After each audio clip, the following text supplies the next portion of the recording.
Good afternoon. It is Thursday. Now, for those who have been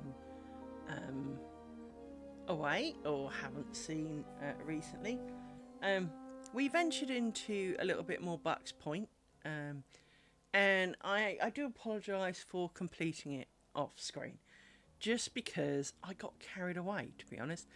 As you know, I had said that the side projects would not necessarily all be screened, and I was just looking at something and I realised I made a mistake. How the hell have I not noticed that before? Anyway, sorry, I was mistaking something else. I suppose it's symmetrical. Not quite sure how I managed that, actually. How did I manage that? Anyway, I'll show you in a minute. As I said, the biggest problem I have with all of my crafting things is you only ever notice things when you put them on the internet. And while this particular item has been on the internet before, I have just spotted it now looks really obvious as a mistake, and I almost don't understand how I did it. How do I explain this better? I'll show you. So, I cracked out a bit of weaving that I'd done, which I'm very proud of, because I designed it and then made it. And it was supposed to be a tea towel, but frankly, it's way too thick. It'd be great bread spread. It's because it is, measurably thick is the short answer. It is, you can actually measure this on, with a ruler. But if you look here at the top, I've got these little squares that go across, and then every so often there's like a fish-shaped one. I didn't notice before. Mind you, it's been a while since I made them. Maybe it was deliberate.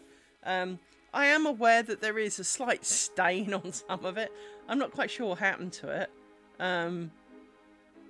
Because it's just been sitting minding its own business. But it's almost like I spilt something on it, but I don't remember doing that. And of course my phone's just gone pig. Oh.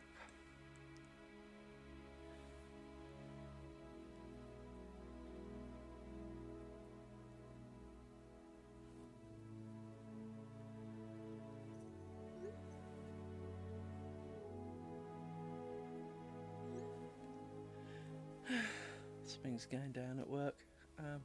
But I'm on holiday. I'm only casually showing interest because, well, I kind of want to see how it turns out. First P1, so should be interesting. So yes, this is a very thick cloth, and I thought it'd be quite good to weigh everything down, make use of it for something. By the way, of course, it is double-sided.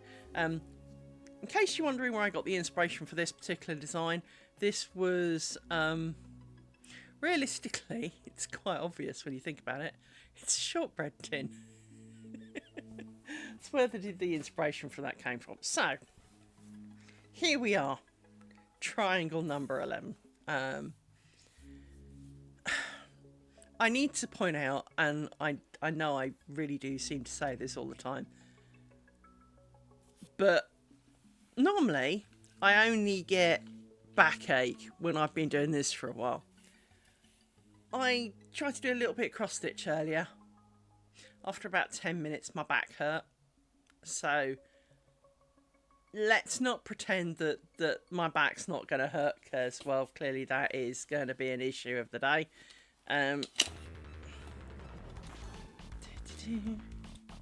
Sort everybody out, because obviously you've tangled slightly. There you go.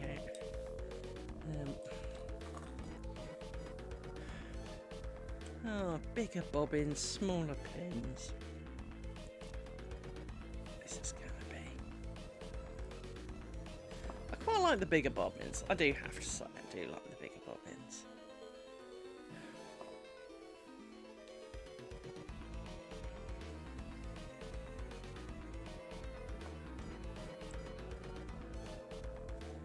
But like everything. Everything seems to have drawbacks, you know?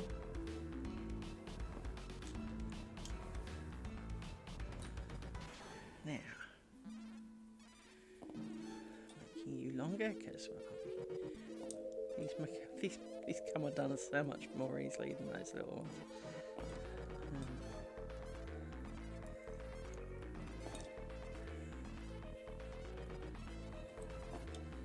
I had a bit of a tidy up today, not that you can tell.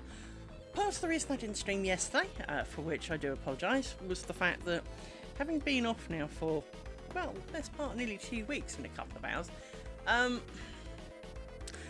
actually done anything.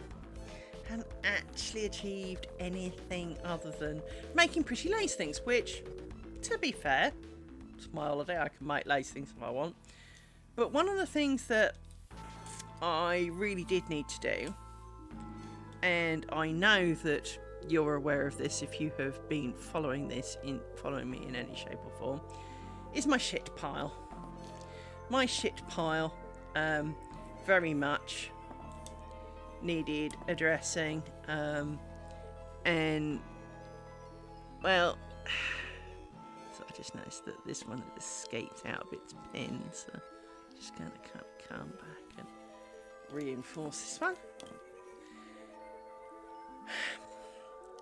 Yeah, it was getting out of hand, and don't get me wrong, it's still out of hand, but it did go on a bit of a diet yesterday. Now, you are never going to meet my shit pile, but my shit pile is... If you think you've got a shit pile, I win, is the short answer. I absolutely win. But... I mean, as I previously said, my ship pile does have a small amount of defence in the sense that my ship pile is there is a chair under there. There's there's a nest of tables and a coffee table, and the first pin I grab is bent, and you know, there's a box of keepables, and there are keepables in there in general. So, you know, it is not, you know, it's not pure pile over there, but it's kind of as tall as I am. So, and certainly takes up a considerable amount of room. So I wanted to address my poo pile, and as I say, it went on a diet, and yesterday it lost a bin bag of non-recyclables and a bin bag and a pile of recyclables have appeared. So it has lost, you know, there's now a corridor past it, which is always a bonus, and you're creeping. Don't need you that long. I wanted you nearer the bottom, but there's nearer the bottom and there's off the bottom. And so, you know, I did that yesterday afternoon, but it was complicated by his first ship, who, as you know, I love my dogs very, very much. But it is very difficult to tidy a poo pile when there is a dog in your face. And I don't just mean kind of in the way a bit, I mean absolutely in your face, to the point you can only see dog, right? It makes moving, tidying everything really complicated.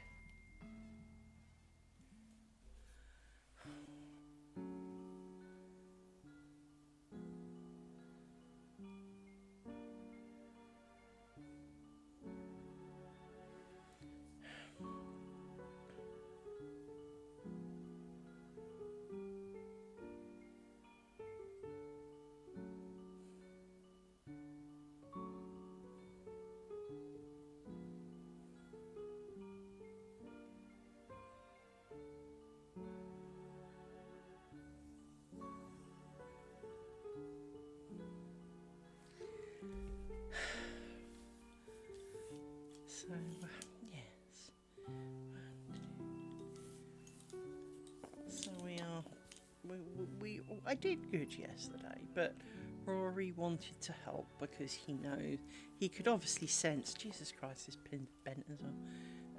He could obviously sense that, I do find it very stressful, and he wanted to help and make sure that, I was okay, and which is really sweet, but not very helpful.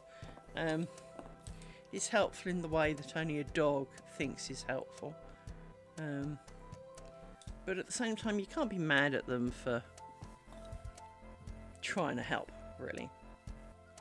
Because they do it because they care.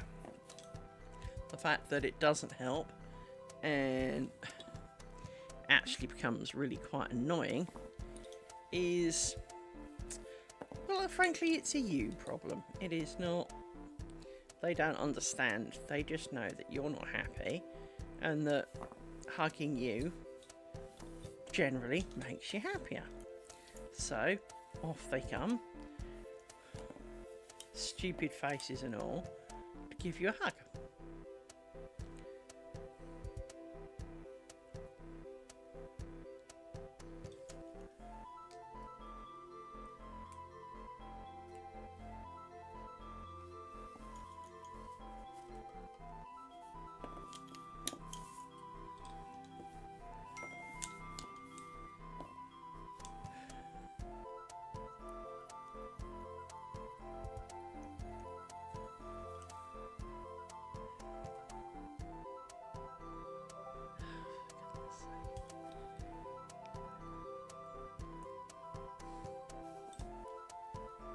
Have you ever thought it tried explaining something?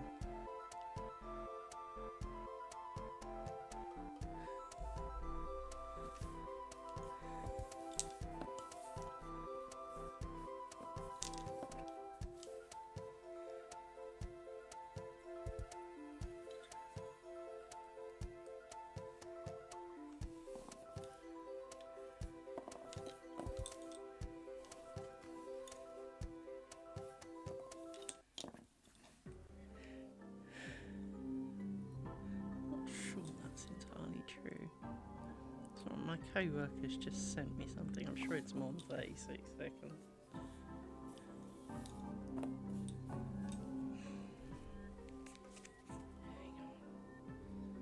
Okay, so 2, 3, 4,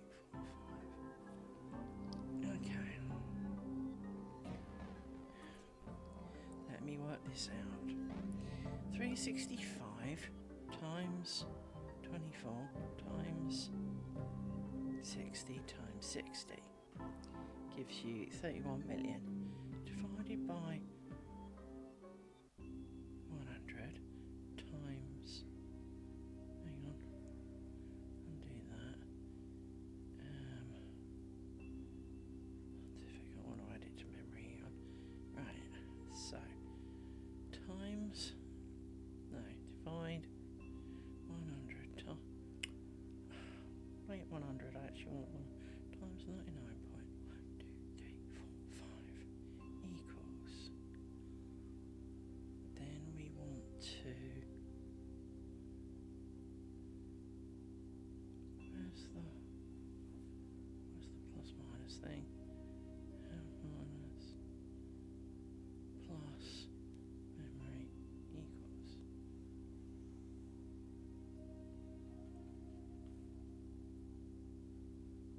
That's 3 seconds. That can't be right. 360. It's one of those things I need to think about. Hang on. 365 times 24 gives us hours. Times 60 times 60 gives you seconds. Add it to memory. Divided by 100 times 99.12345 equals. Okay.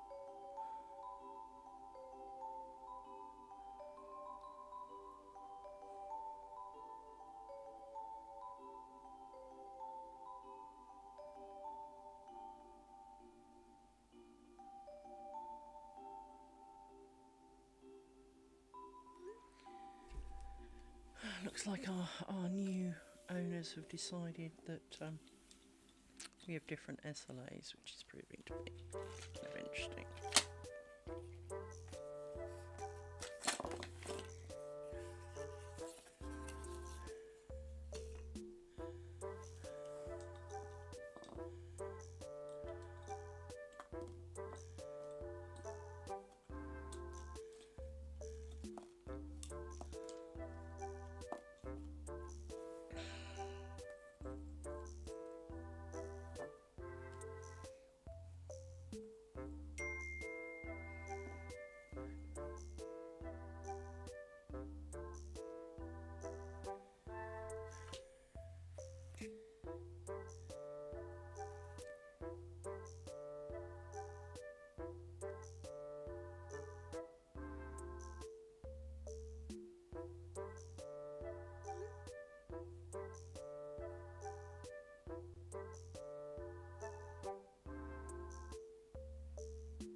Let me put this on silent. Otherwise he's going to annoy the crap out of me for the next God knows how many hours. Right.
Tench Tench, how are you?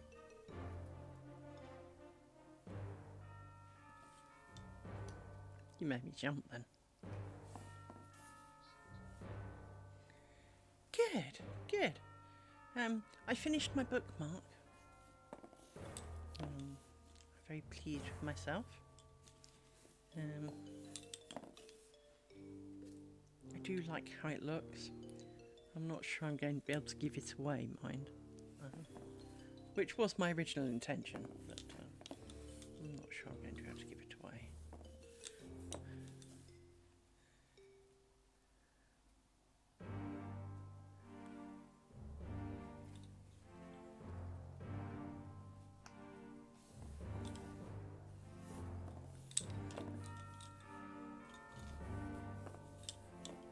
It's also not something, of course, I'm likely to use myself, so by keeping it also seems kind of cruel.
It's alright, Rory, Rory.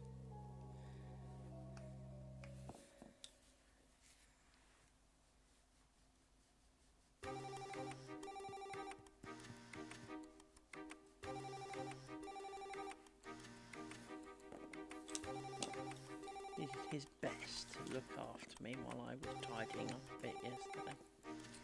Bless him. He clearly could sense how much I hated it, but bless him. Didn't half get in the way.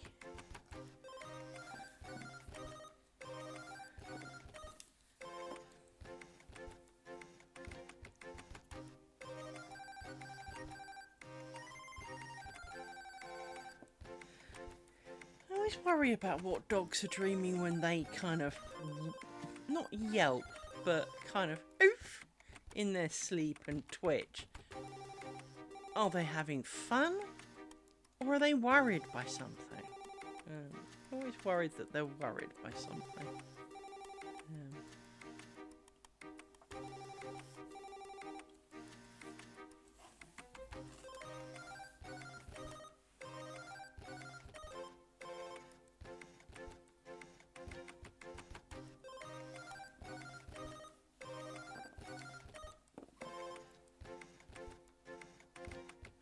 That's in a couple of minutes.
It's the one thing I don't remember those little square ones doing. I said these come undone much easier earlier, and I think that it's related to the fact that I spend most of my time adjusting these, is because they're coming undone on their own slightly.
this is square number 3, and we are working on the 3rd triangle of the square.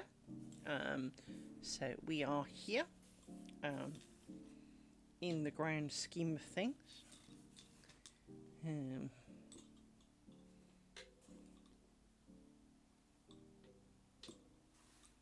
So I'm just popping because the bobbins fall off, I want to make sure I scrape them appropriately into order so that they don't get carried away. Slow progression. Not going to, not going to deny it.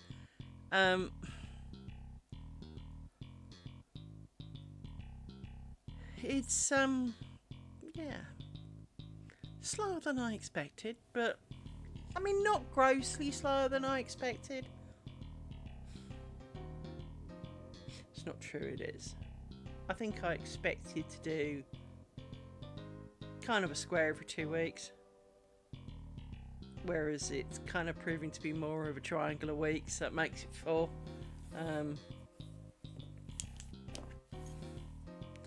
Really don't need, like, 18 months of it, but I was thinking a bit this morning about how I'd join it together and whether there was a simpler way, and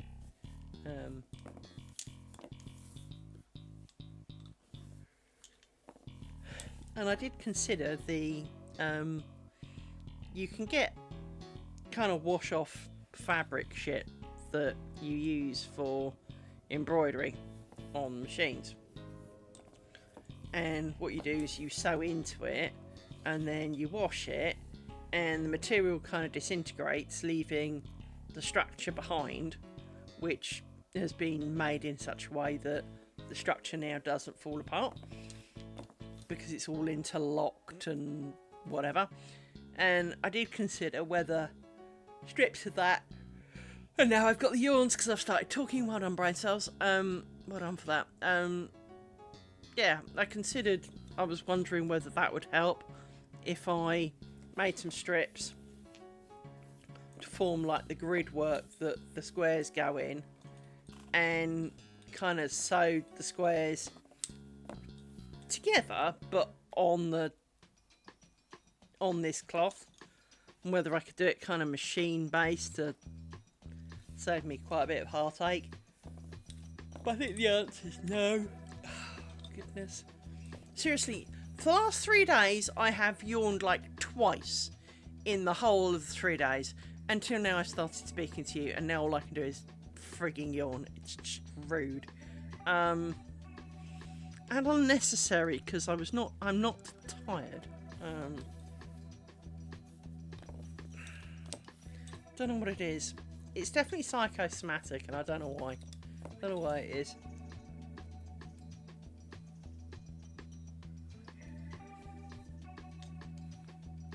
So I do apologise, Tench. And to anyone else who's listening in. I do not mean to constantly yawn.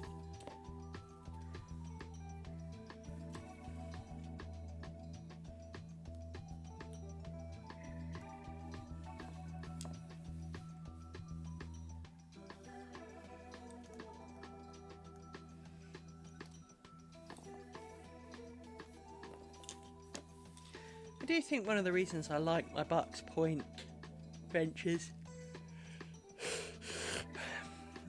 has been because I'm not confined to always doing it on the stream. I can, I've not set that limitation on myself.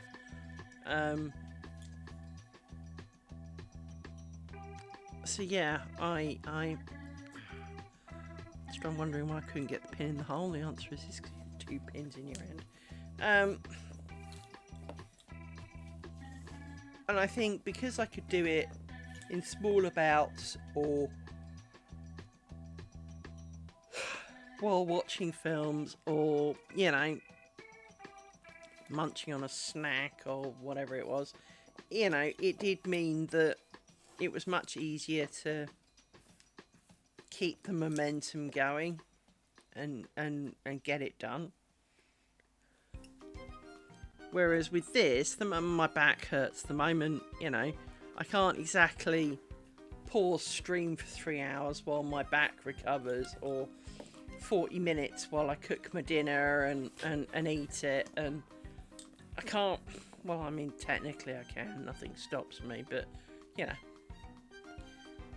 I mean, let's face it, I'm hardly, you know, attracting high quantities of viewers, so I don't really want to piss people off too much.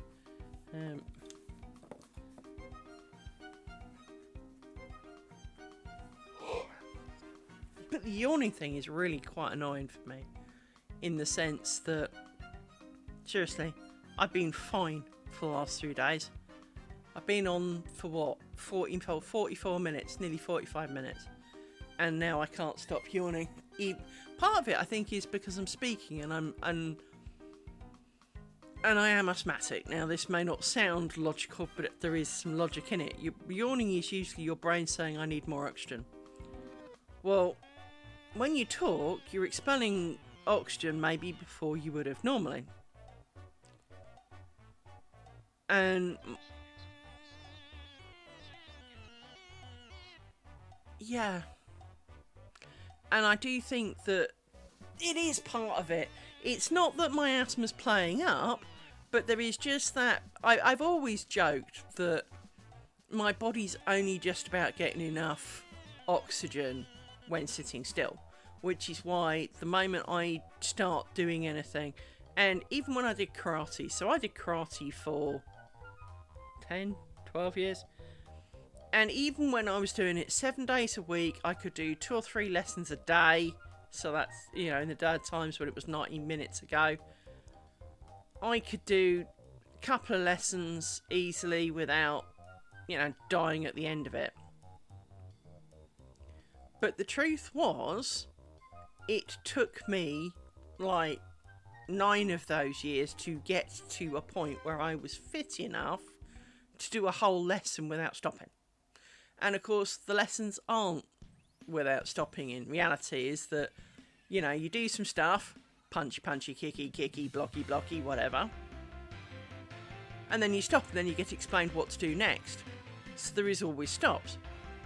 And, you know, it's very rare that the lesson is basically absolutely continuous.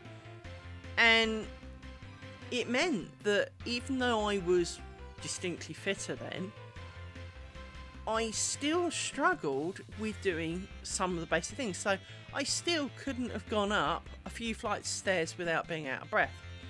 When my doctor's was 1/4 of a mile away, I couldn't have run that far. But I was fit enough to do, you know, 20, 30 hours of karate a week without, arguably, I mean, I'd break a sweat, but, you know, pretty much without a trouble. And it was the same when I used to do a lot of gymnastics. I used to do 2 gymnastics classes a week, and they were like 4 or 5 hours a go. And I could survive that. I mean, I didn't usually survive the warm-up, oddly enough, but I could survive the rest of the class, because once again, the rest of the class was, Q, you do your bit, go to the back of the queue. Q, do your bit, go to the back of the queue. So it was not continuous, stressful cardio. I mean, what you did was stressful and cardio, but you did short burst, stop, right? And as a result, when it comes to nearly everything, I find that I get out of breath really, really easy. My body, and it's not that I couldn't breathe more. I have perfectly good airways, I can breathe, I have quite a good lung capacity. But what I'm not doing is processing the oxygen that's coming in. And I start going blue. And when I mean blue, I mean like this colour blue, right? Bits of me go like denim dark blue. And should my point of no return occur, I have faced this a few times. I've never been to, well, have I been to hospital with it? Technically, I have been to hospital with asthma once, but that's because I didn't take my inhaler with me because, well, I use it just so often. And I hadn't realised that I would suffer from hay fever where I was going, and the hay fever plus my asthma proved to be a bit too much for my body, and I, almost had to hyperventilate before I could even think of standing up. It was that bad. I needed to kind of pump myself full of as much oxygen as I could for the short duration to stand up. Then I'd have to hyperventilate before the next step, and hyperventilate before the next step. Otherwise, I was not getting the oxygen.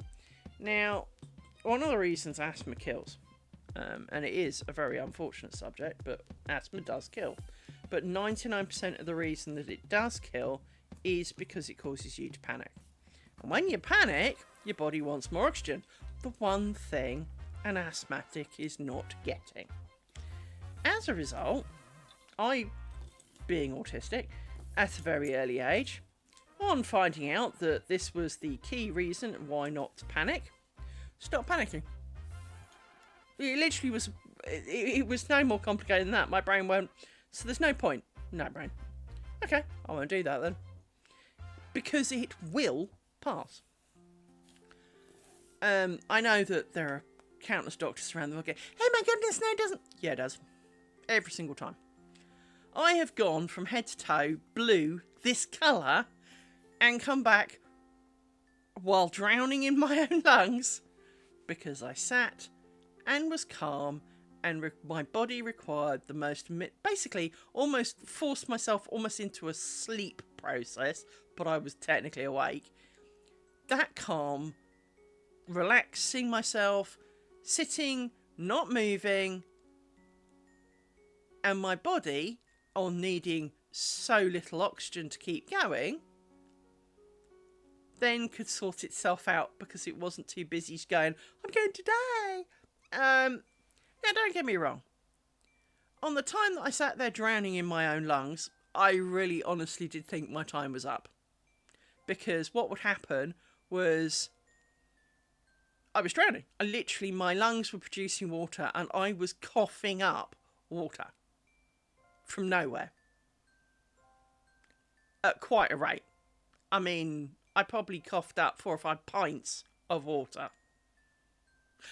I was in a room full of qualified first aiders. Do you think one of them, and I mean even one of them, asked if I was okay? Of course they friggin' didn't.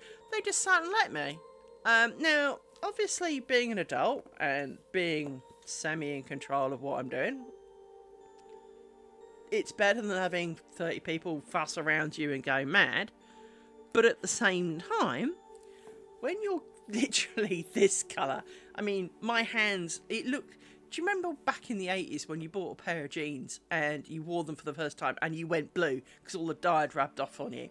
I was literally head to toe that colour, and places like my lips were this colour, right? And clearly this is not healthy. Frankly, 80s jeans were a classic, right? But never washed them with anything other than more jeans. But the problem was that not one person stopped to help me. And on the one occasion that I actually probably would have appreciated, I don't know what they could have done about it, called an ambulance, I guess, but it passed because I remained calm, even though there was a little bit of me going, this is impressive even for me, you know. It was a distinctly unpleasant experience, and not one I would recommend. But an awful lot of it is because it causes you to panic. And by not panicking, deliberately sitting still, requiring, making your body relax so that it requires the least amount of oxygen that, it can get away with, you give it a substantially bigger head start of recovery than if you're panicking. Because, of course, if you're panicking and you need more oxygen, you're not getting more oxygen, so you panic, and it's a self-fulfilling prophecy, right? And I've not met anyone else who can force themselves not to panic. And that is the key reason why, of course, you know, all the asthma medication and all the rest of it is the life-saving aspect that it is, because the asthma medication opens up your airways, improves the body to, you know, getting through its oxygen quota, and you know, helps you, you know, decongest and do all the things that you need, right? And I'm not going to deny that. But when you don't have it on you, when, you know, when the one you've got's 4 years old and probably dead, keeping calm is very, very key. So I've only ever had, and I've only ever been to hospital with asthma once, and that was because I didn't have an inhaler. And I was getting fed up. Not that I needed to. I could have, if I'd not been, I was on a holiday and I was going fishing. And the problem was to get to the fishing thing. So my friend was driving, so I didn't have to worry about that. But I had to obviously help carry some stuff to where we were fishing and walk to the area that we were at. Because it's very rare that you literally get out of your car, take 2 steps and sit down. So that was annoying me, was the fact that almost, you know, to be able to have a sip of water, I had to hyperventilate long enough so I could swallow the water without kind of, you know, going blue. And, well, it was getting a bit frustrating and a bit annoying. And that was the only reason I took myself to the hospital, was it was annoying. And because I'd phoned up their doctor and I said, hi, you know, I'm an asthmatic. Is there any chance you can get me a prescription? And they went, no. Which, by the way, apparently they're not legally allowed to do in the UK, but they did it anyway, and I didn't know. So, nice. So, the only other choice then was to go to the hospital. And they, of course, panicked, because they ended up thinking I had a collapsed lung. I was breathing so little, and it's like, no, this is, you know, I mean, it's worse than usual, don't get me wrong, but, you know, you know, I've lived with worse, you know. It's, poor girl who, because they didn't even let me do an admissions properly. I walked in and I had to walk the half mile to the hospital like this. So, on my own, by the way. So, what actually happened was when we were fishing, I got fed up with it and I said, right, I need to go and do this. And my friend went, well, if you go home, the doctor's phone number's by the phone, give it a ring, I'm sure they'll help you. Got home, rang the phone number, they didn't help. Well, half a mile down the road from where they were, now admittedly it was downhill, thank fuck for that, was a hospital, quite a big hospital. So, being on my own, got to do something about it. I'll take myself down A&E. Toddle, toddle, toddle. Now, obviously, took a while. Toddle, toddle, toddle. Got to A&E. Probably looking a little bit second-hand by this point, but, yeah, okay. Hi, I'm an asthmatic and I'm having problems breathing now. Actually, it kind of went, hi, I'm, you know, kind of, you get the point, right? So it was kind of one of those, and they kind of went, oh, go and sit down. My arse did not touch that chair. I kid you not. I went, the chair was like 2 meters away. My butt had not touched that chair, and a nurse appeared. Liz, will you come through? Yes. So off I wander. And they put me on the nebulizer, and it's kind of like, so how did you get here? Well, I walked, and well, because I had this big thing on, my, you know, doing dragon breath on me, and so I made the little kind of walkie thing with my fingers, you know, the whole kind of like this, and she's like, you walked? And I nodded, and she's like, you walked? And I went, yeah. She fell over. She couldn't believe that I'd walked, and she went, how far? And I went, top of the hill. And the look on her face that someone in my state could have walked that far, and it's like, bitch, I had to walk from the field to the car to the house. You know, the trip down the road was just another moment, you know. We went to hospital a couple of times that year, funnily enough. Oh, no, it was the next year. The next year we had the spam incident. But, yeah. No, I didn't think to call one because it was only a quarter of a mile down the road. I can walk that far. So I did. I mean, seriously, it was, I don't know, it's probably half a mile. Well, to be fair to it, it's probably near a half a mile. I could look it up on maps and work it out. But it was down the hill. It was less than a mile. There was no point calling an ambulance and, waiting for whatever and have them fuss in the house and upset my friend's parents' dogs and all of this kind of stuff. So I just took myself off down the hospital because, well, it's only down the road. I think they were rather surprised that I hadn't called an ambulance, but as I say, it was just down the road. I mean, it just seemed excessive to be calling out an ambulance. It was, it's almost like calling a taxi to go to your neighbour when their fence touches yours. It's kind of, it just seemed to, well, I think the answer is it didn't dawn. I think nothing, at no point, because it wasn't an emergency, because I was breathing, I won't say perfectly well, because clearly that was a load of bollocks, but because I was in control, let's leave it as that, because I felt still in control of what I was doing. So let me just move this out a bit, that'll help. Yeah, that helps. It just didn't dawn on me to call for an ambulance, because, until even then, it hadn't dawned on me even till this day that maybe I should have called an ambulance. Well, why would I? I was in control. It was not an emergency. Someone who cannot control, or who's having a heart attack, or, because if they hadn't got round to seeing me in 2 hours, that was fine. I could have waited. I really could have waited.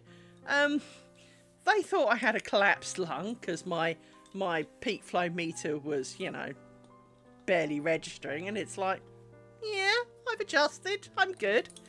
So they pumped me full of stuff.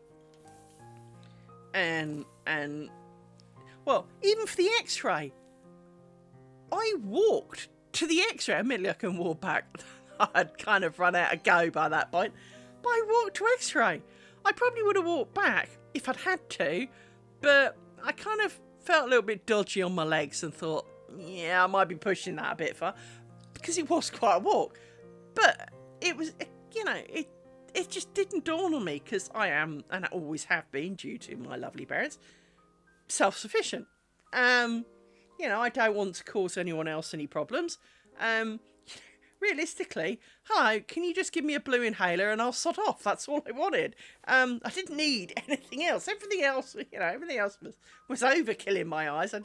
But I will say one thing that was really quite weird for me was, after being on their extra strong nebulizer and being injected with God knows what, I swear it felt like all I had to do was go, and that would be me breathing. That was all the breath I needed for the rest of the day, because I didn't know what to do with it all. I was high as a kite because I got too much oxygen.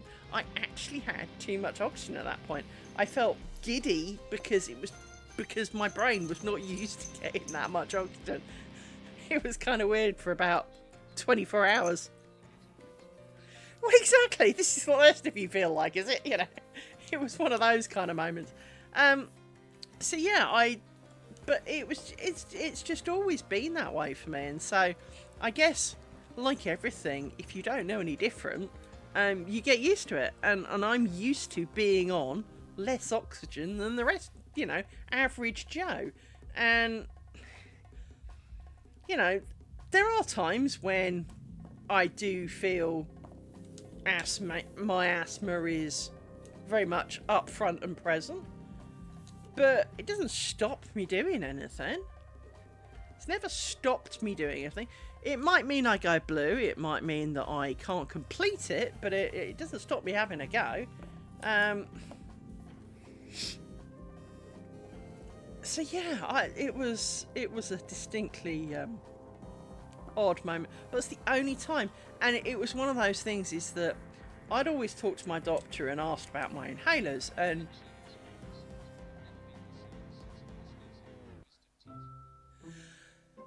no, and it is funny how sometimes some of these things almost kick in stuff in your head, because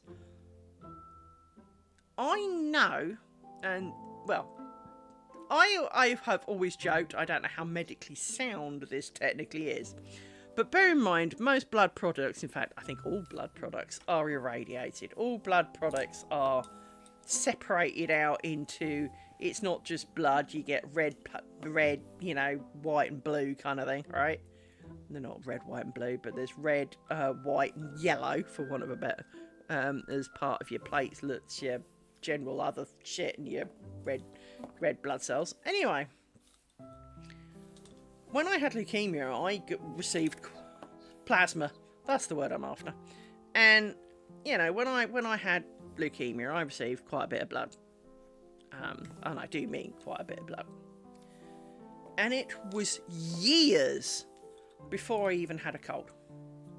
And I do mean absolutely. It must have been 5 or 6 years before I even had a cold. And I always joked that I'd inherited all of this extra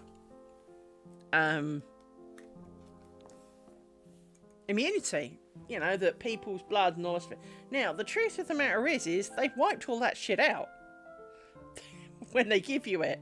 But it made no sense that someone who basically had crap all of immunity when she left hospital.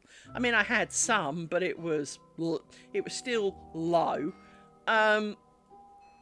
You know, when I finally escaped, for 5 years, despite mingling, despite doing all of that, I never got a thing.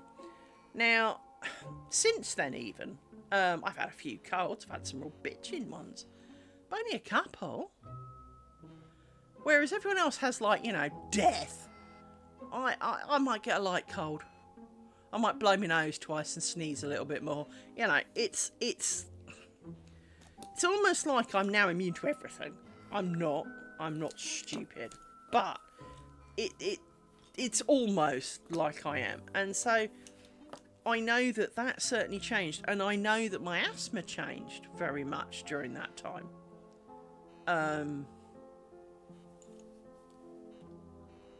Even more so than before, I was less asthma-y in general than I was.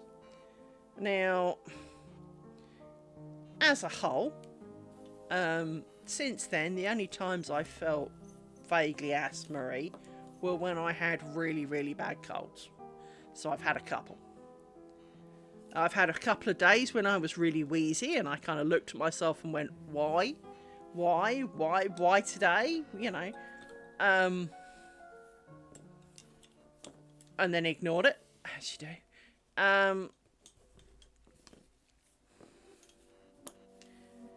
But I think some of my stubbornness is related to the fact that my father was distinctly unstubborn about it.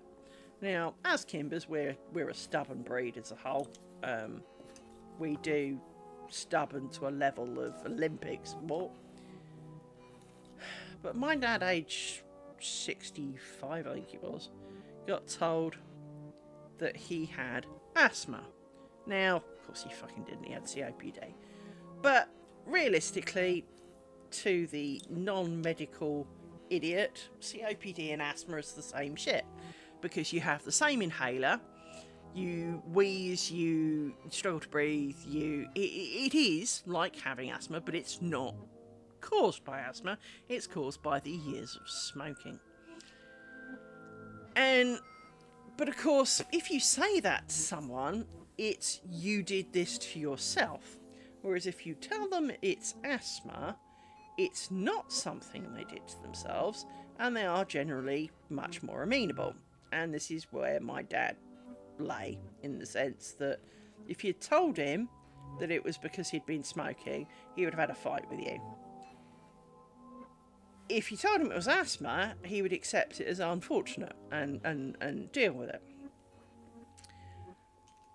So, obviously, my doctor, being wiser than maybe, you know, decided to tell my dad he had asthma and prescribed him blue inhalers.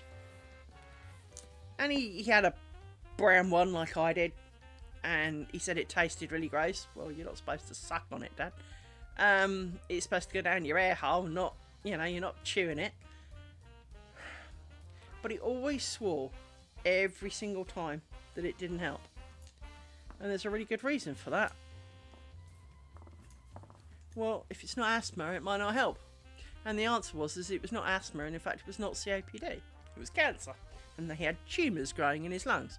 But because he wouldn't go for the x-ray, because he believed that it was germs, and he believed that the germs were trying to kill him, and so that he wouldn't go anywhere where people were because they had germs and he'd catch something and make it worse. So he wouldn't get an x-ray, even though the predominance of people going for x-ray have more broken arms and legs than germ infested. It's not like going down your doctor's. I get that, because you go in the doctor's waiting room and you're almost picking out, so next week I'm going to have chickenpox, measles. Oh, you've got COVID. Excellent. Thanks for bringing that. And, it's like a shopping list, Whose germs am I taking home with me today? I've come to adopt some germs. What germs do we have in today? And except for the old people who are just there every day for some reason. Because there are those people who are there every day for no reason. So, because it doesn't seem to matter what time, what day, what, why, how, when you've got to go in for something, they're always there, They seem to live there. But it is just one of those weird things, is that my dad was convinced that his problem was germs. And the more he was convinced it was germs, and the more I was convinced it was not asthma.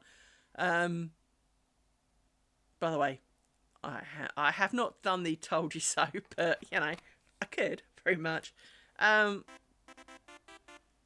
He was convinced that it was germs, but he was he got through his inhalers so bad that his pharmacy refused to give up to actually fill the prescription. So in the UK, we don't get these automatic refill things. Each time you've got to get a doctor to sign a piece of paper to give you an ongoing prescription. So for example, I have anti-migraine pills.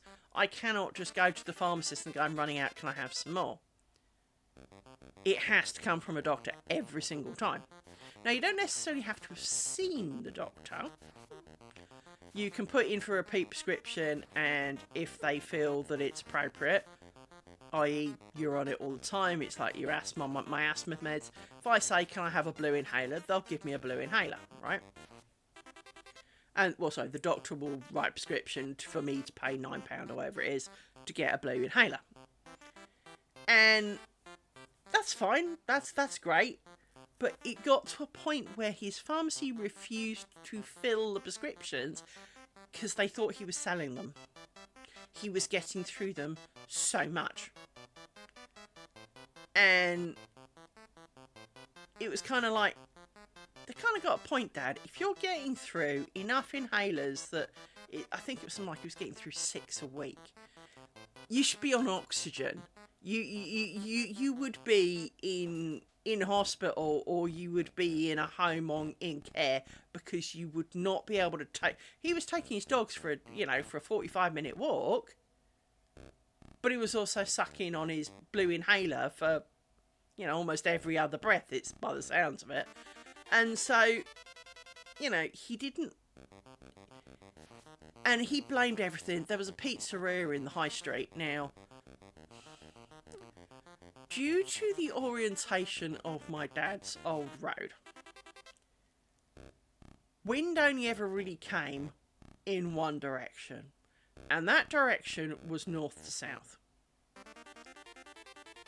The pizzeria was south of where he lived.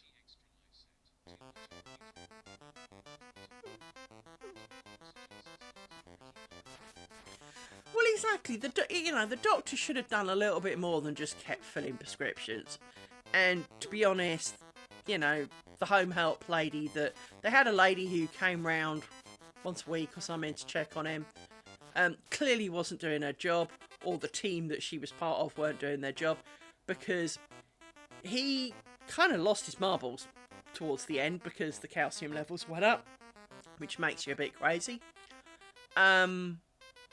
He was answering the door naked to people, and living off Jacob's crackers and jelly, right?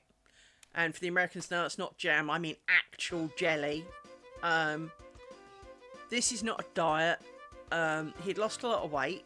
I mean, don't get me wrong, like me, he could afford to lose a few pounds originally. So from that point of view, not so bad. But he had lost quite a lot of weight because he was literally eating, 3 Jacob's crackers and a little tub of pre-made jelly, right?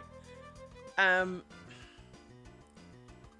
not one of them noticed that he was naked. Not one of them noticed on the week before that he was slurring his speech, which was to the point I'd spoken to him and on the Sunday, and I had made him write a note to himself to phone the doctor to report that his daughter had said he was slurring his speech, and she felt he needed to see the doctor because it had to be worded such that he wouldn't just dismiss it as a stupid thought of his own. He had to believe and understand that I was worried for him. And oddly enough, he obviously did it because, well, he then got sent for his x-ray that he'd refused to go through. And lo and behold, they found a lump, right? But, so some of it was his own damn fault because he hadn't gone early enough to go and have the x-ray that they'd asked for, because they'd asked for it in April. Took till July before he went. But those months probably didn't make that much of a difference. It might have meant that back in April, if he had done it, they might have been able to do a bit of something to slow it down. But by the sounds of it, he was too infested with it to come back anyway. And so, but knowing that the doctor kept telling him, oh, suck on your inhaler, oh, you've run out, here's another one, here's another one, almost made me even more determined not to use mine. In kind of for all the right reasons, because if, for example, I am a firm believer of, we all know that the body can become resilient to, so I'm just going to sort this bobbin out, can become resilient to medications. We all know that, and they become less effective, that, that things aren't right and all the rest of it. And I would rather save my inhaler for the day where I know I need it than do the obligatory 2 + 3 times a day that it says on my prescription, right? And my original doctor was very much okay with me doing that. I discussed it with them. It's not something I just decided to do and refused to take my stuff. I did discuss it with them, and they went, if you really feel that you're all right without it, then yeah. But normally we would say do this and you will prevent some issues. And when I went to one of these asthma clinic things that they run here in the UK, the nurse was appalled. When did you last use your inhaler? I don't remember. What do you mean you don't remember? It says here you're supposed to be taking it, 3 times a day. And I went, well, I don't. In fact, I'm not even sure where it is. What do you mean you don't know where it is? Legitimately, I can't tell you right now where my blue inhaler is. Or my brown one for that matter. But that's appalling. How many I think that's right. She was having a go at me because I was actually having an asthma problem and my inhaler hadn't actually made a difference. And I was coming in because, well, it wasn't making a difference. And so I'd booked myself a doctor's appointment because maybe clearly on this occasion it was not asthma, it was something else. And she was like, well, how often do you normally take your inhalers? And I went, I don't. What do you mean you don't? And I said, well, I don't need them. I discussed it with my doctor years ago, and you can't be doing this. How many times have you been hospitalised? And it was like, once. Once a year? No. Once in like 40 years. Oh. I am on top of my asthma, bitch. Do not get in my face about it. Because my peak flow at the time was something like 175. It should be nearer 500, by the way. And yeah, I couldn't breathe. Well, yeah, that's why I'm here, love. Because it's not helping. It's the only reason I'm here. I do not need your opinion on it. I can tell you now, and it's in my hour of need, I have been taking my shit and it has not helped. Hence, I have come to the doctor. This is where we're at. Can we not be judging the last 40 years of my life, which I have successfully... I mean, let's face it. I got myself here with my pitiful reading. I have got, I've been going to work. I've taken time off work to come in to do this. I'm going back to work when we're done. Can you not judge me on this? And she could not believe that I existed like this. And it's like, I don't see why not.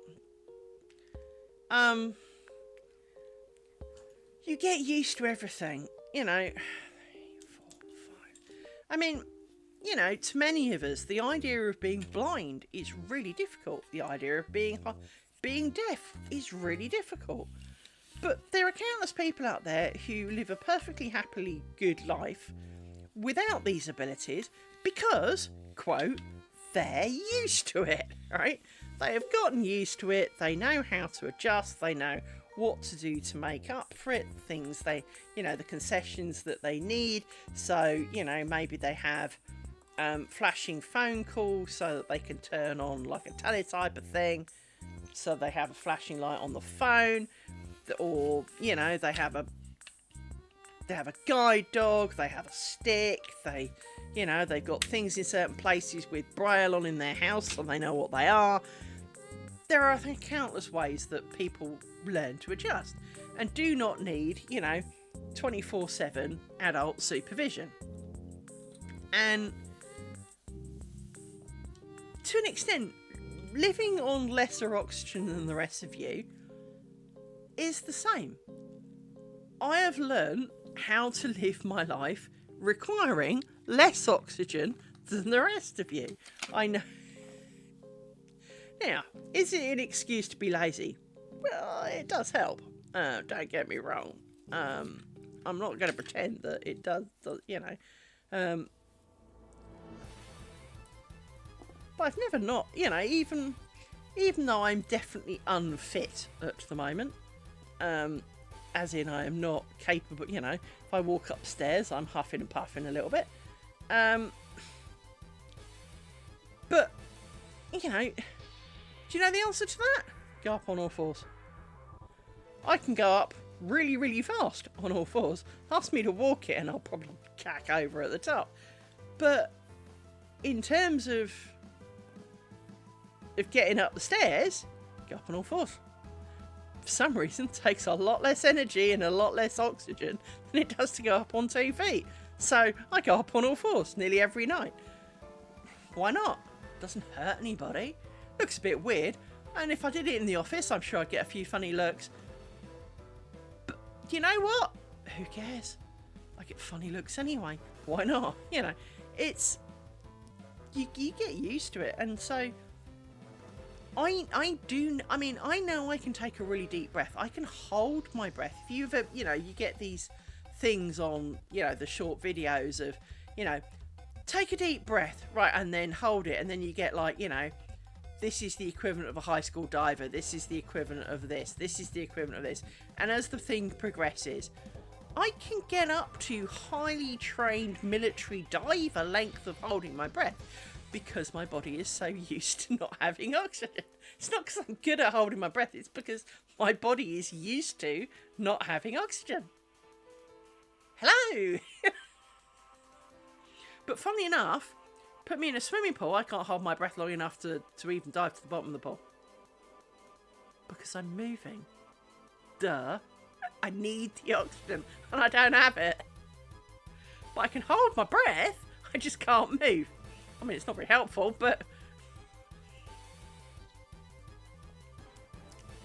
So yeah, I the whole yawning thing really does annoy me though, because, well, it is just so rude.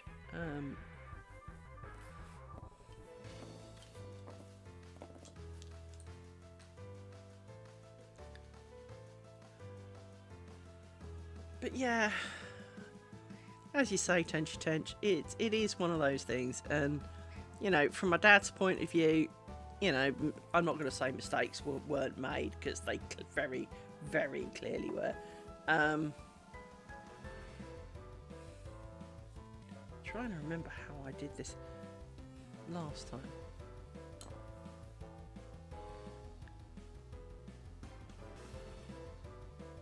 No, this is how I did it last time. This is fine.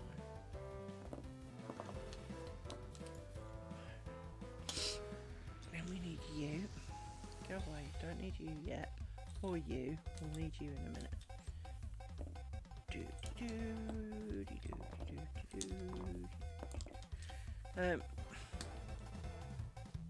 So yeah, but it is something I have to fess up every time I go in for, you know, every time I've been to hospital, you know. Are you asthmatic? Yeah. Because, of course, they put stuff in your anaesthetic and stuff to help you breathe and all the rest of it. Pretty sure all they do for me is just turn the oxygen up, but, yeah. Whatevs, you know. I'm asleep, I don't care. As long as I come out the other end.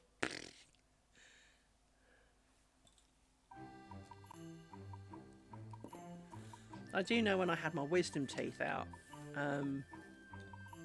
Trev said that when he came up to the room to find me, because they sent him up to come and collect me, I was having an asthma attack and I was actually having a fit. I don't remember that bit. I remember struggling to breathe a bit and waking up on my own in a room, which you're not supposed to do. There's supposed to be someone with you, but, you know, minor details. Don't remember having fits or anything, so... I do remember having a sort of fit once, and I reported it to everyone I deemed necessary at the time. I was on antidepressants, and how do I explain it?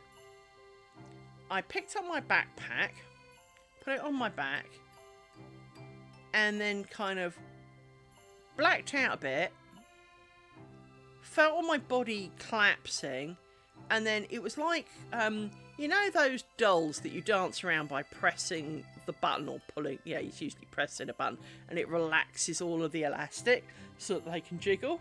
It was like someone kept pressing my button. I would relax and then come back up and black out, but I was still vaguely conscious the whole time, but everything would go black and I could feel my body collapsing, and I was at the top of the stairs and I nearly fell down the entire frigging set of stairs, and that would have hurt.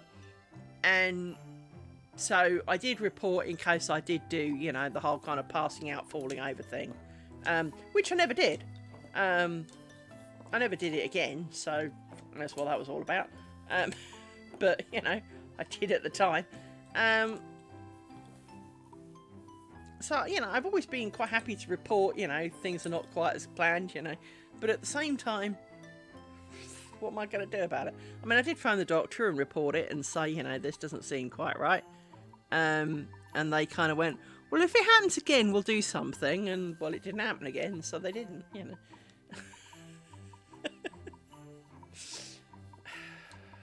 Only me, you know.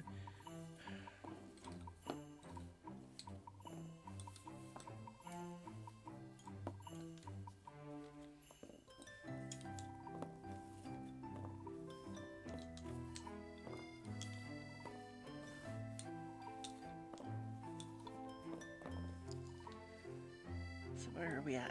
1, 2, 3, 4, 5. Yay, we can count.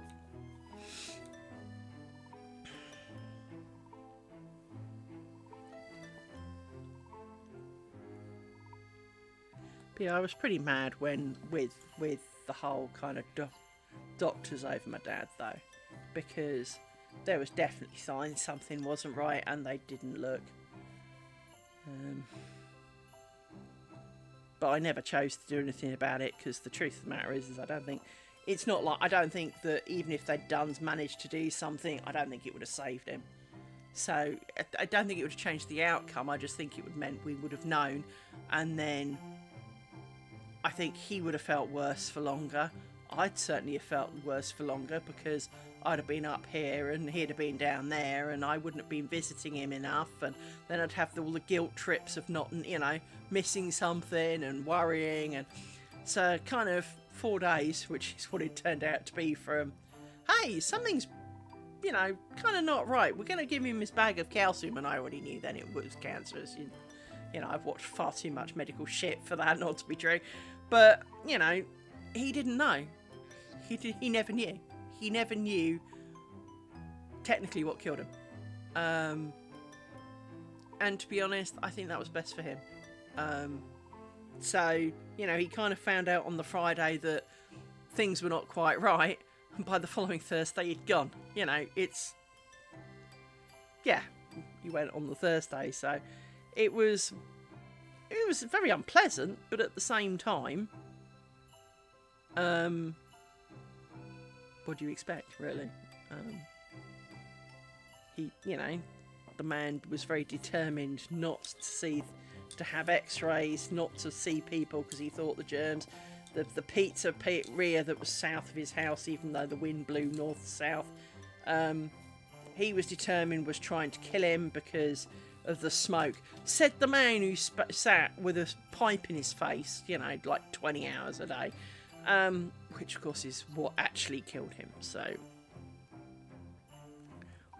you know, let's truly be honest, Dad. You know, what killed you was the fact that you sat watching Border Force for like 18 hours a day, chugging on your pipes. So let's, you know, if you want to bring it up, you know, let's talk. You know? I'm up for that fight, Dad. It will, pretty much, you know. And it was, I think that was the thing that really surprised the doctors and nurses in the hospitals when they sort of took me to like this faraway room to tell me that my dad had all these tumours in his lungs, and well, one lung was basically a tumour, and then there were bits and other bits, and anyway, and I kind of went, yeah, okay. And I think they were expecting wailing and, oh my God, save him, and it's like, no, if he's that far gone, it's self-inflicted, whatever. I can't change it, so whatever. And of course, this is part of the autistic side of you. It's in a catastrophe, autistic people are your friend. ADHD and autistic people are your friends in times of catastrophe because it's not our catastrophe. So we're fine. I'm calm in a crisis, as long as it's not mine. If it's mine, yeah, kiss me goodbye. But if it's not mine, I can handle anything, literally. Blood, guts, broken things, yeah, fire, fine. I'll just deal with it. I'll just stroll around like it's a normal day, and it's kind of. I do get commended at work for it because in times of crisis, right, everyone form a queue, right. You need to go first, so, right, what's your stuff? Yeah, we'll do that. Type start. Yeah, you're done, next. And I just sit there working through it all.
Hopefully you're back from ads now. Yeah, potentially that so sounds like me and the pizzas. I'd have been 16, 17, and I was printing off, so I was probably nearer 17 if I wasn't 17, but I was printing off CVs and cover letters for boyfriend at the moment, so in fact I would have been 17. Anyway, from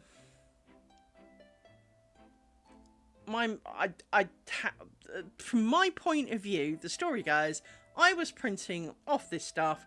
I heard my parents' dogs come into the room next to me. Now, my parents had an extension and what was the old sitting room, and it was kind of joined together. So I'm sitting right on the right-hand side of the extension, right by the wall that used to be the outside wall. And the dogs have just come in the far end of the other room. So I'm, 10 metres away? And I looked up at the dogs, because obviously I heard them come in, and I couldn't see them, and my brain kind of went, why can't I not see the dogs? Why, what? But it didn't dawn on me I couldn't see anything else. In fact, my whole vision was white. Didn't really dawn on me that this was a problem. Because I'd been staring at the printer paper, 6 inches from my nose, I could see that far. It wasn't that dense at this point. And so, as I looked up, it was, from my own words, foggy. Right? And so I got up to see why I couldn't see the dogs. Toddled down the room. As I got much closer to the dogs, I could now see the dogs. That's a bit odd, said me. Thinking, it's a summer's day. Why, why would I not be able to see the dogs? After all, fog that thick is not common in the UK at all, right? Anyway, I opened the kitchen door that was closed, which was unusual in my parents' house. And despite the excessively thick smoke, as it turned out it was, in the kitchen, there were very visibly 4 to 5 feet of flames coming out of the cooker. Much like your good self, I opened the back door, the dogs went out, I went back in, I got an oven mitt, I picked up the grill, because for some reason when I got close enough it was obvious that was where the emissions were coming from. I picked out what was in the grill, and I wanged it out the back door, right? I turned off the electricity to the cooker, the flames subsided.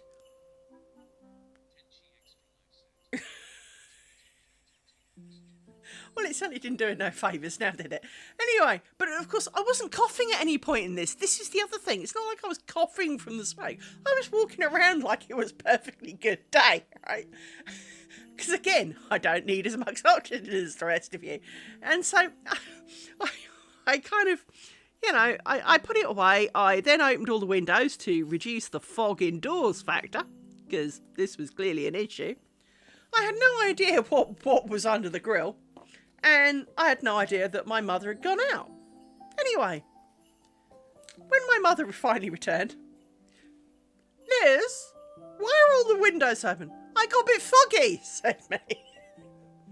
Pardon? Anyway, no one thought too much of it. They thought I'd just lost my shit and ignored me. Till my mother went to make tea.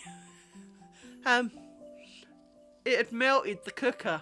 Now, when I mean melted, I actually mean melted. She had a ceramic hob, and bear in mind, so if this was like the ceramic hob, it's got the 4, it's about the right size, so it's got the 4 kind of ring sockets on it. The grill is underneath the hob. The buttons are on a back plane and about, 2 feet up, right? The buttons had all melted. There were no buttons. The whole cooker was, warped. The metal had melted. And it was like, so what happened to the cooker? Oh yeah, as the grill thing was still outside, it's like, why is it outside? Oh, it was the source of the fog. And they looked at me and my mother goes, so did you eat your pizzas? What pizzas? Well, I put pizzas on and told you. I remember very distinctly saying, and what did I respond? And she said, well, you said yes, dear. I wasn't listening. I'd become very aware by this point that every time my parents asked me something and I wasn't listening, I always responded, yes, dear. I don't know why, but I always did, right? It was that kind of yes, dear, yes, dear, yes, dear, yes, dear. And I had no idea I didn't even know she'd spoken to me. That's how little it had registered. And I said, if I ever respond to you again, yes, dear, please remember, that means I acknowledged that you made noise and I wasn't listening, okay? My parents had to buy a new cooker. I was in the doghouse for a while because, of course, they were not cheap.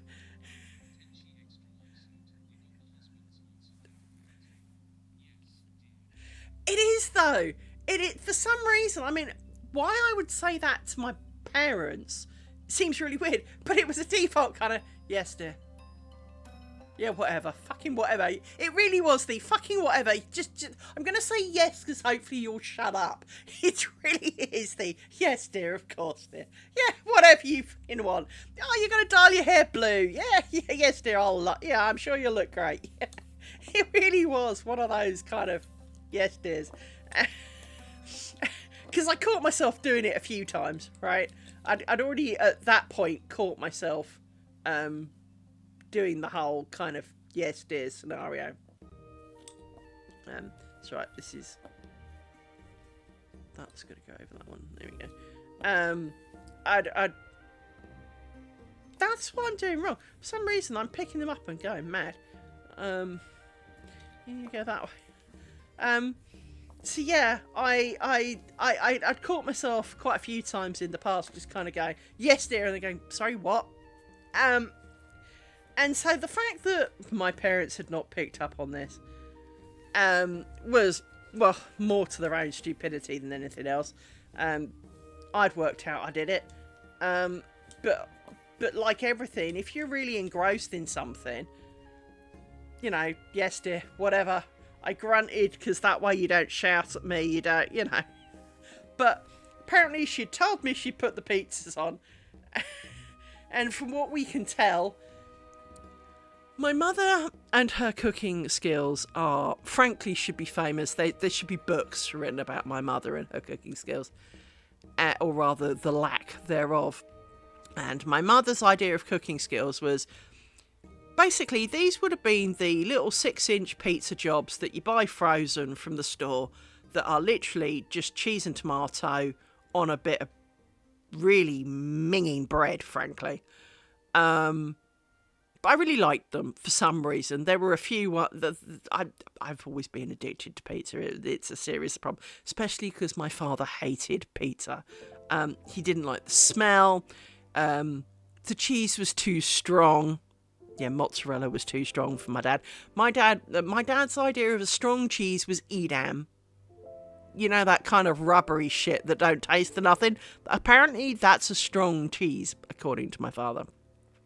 How I'm related to this, I do not understand.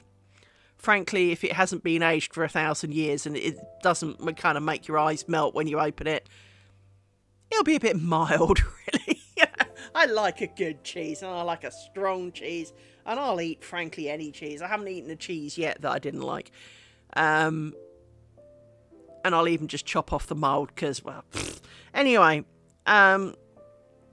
So, yeah, my dad didn't like pizza smell. And so the fact that we even had them was kind of a miracle. But I quite like them. I've always liked pizza, so, you know, I was very happy with the process.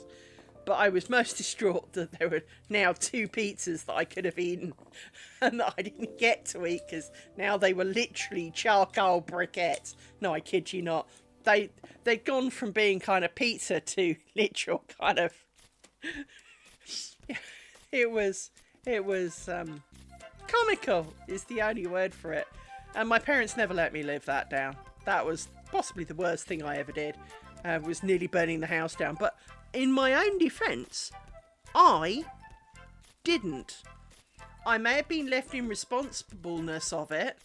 I did not put it on, and I was basically not conscious when anyone told me. So, I'm sorry. Which one of us is the stupid here? You obviously... Did you even ask me if I wanted pizza? Because if the answer was yes, dear, then, well, then surely you should have got the hint.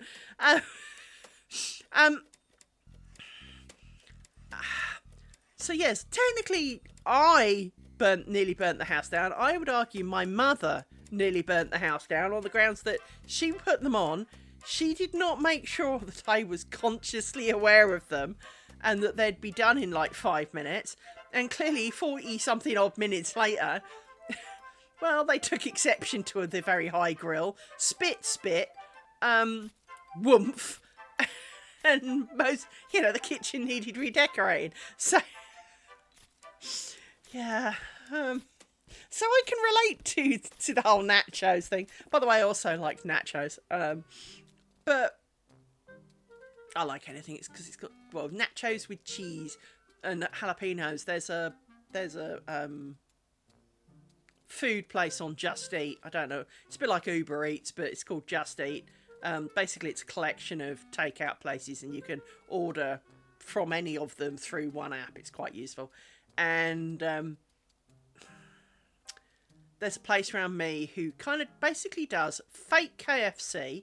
So you can have a Zinger burger, you can have a popcorn bucket, and it also does kind of Pizza Hut pizzas, and they're actually as good. I mean, I will say I don't know, maybe they just go past the freaking KFC and buy one, I don't know. But they do in a little pizza box, so in one of those 6-8 inch size pizza boxes, they fill it full of nachos, pile a load of cheese on top, and throw in a bunch of jalapenos. Damn, do I like that.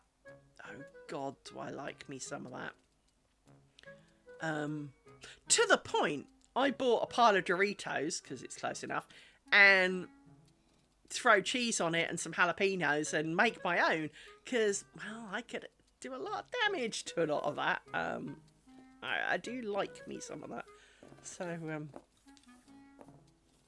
yeah. The only other time I came very successfully close to house disaster, this one was my fault, but I'm still not quite sure how. So, I set a timer on my cooker because I was going to go out and I wanted to cook a roast chicken for when I got back. And knowing that when I get back at about 8 o'clock at night, now is not the time to be putting on a roast chicken, it's the time to be eating a roast chicken. I back calculated and had it go on for 2 hours at a certain time, to come on at a certain time, which I don't think it did. I think it came on like 20 minutes after I left the house, and Peking ducked my chicken to a point of crispiness beyond all repair and virtue. Because when I returned some 4 hours later, my house was full of smoke. The alarms were going off. No one had done anything, even though you could hear them from outside. And no one had done anything. And even though it was a terraced house, and so even my next door neighbours would have heard it. That was distinctly disappointing, because obviously I was looking forward to that. Hang on, 1, 2, 4, 1 more, 5. So yeah, I was looking forward to that when I got home, and when I got home, the food was inedible. That was distinctly disappointing. And I think the only other real culinary disaster I had was not blatantly a culinary disaster. I don't know what happened. I like Peking duck, really do, and I'd done really well at something, and I decided to treat myself for a Peking duck that was one of these in a box thing. You heat it up, it comes with, pancakes and packets of shit to, open up and eat with it, and some sauce. So I did. Worst case of food poisoning I've ever had in my life. So I don't know quite what happened to that one. Don't know quite how I ended up quite that violently ill, but that was distinctly unpleasant. Not one to revisit.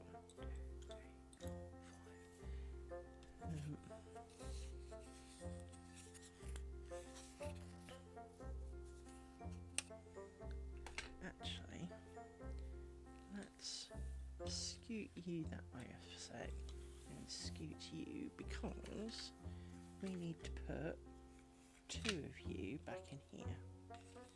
That's the better thing to do.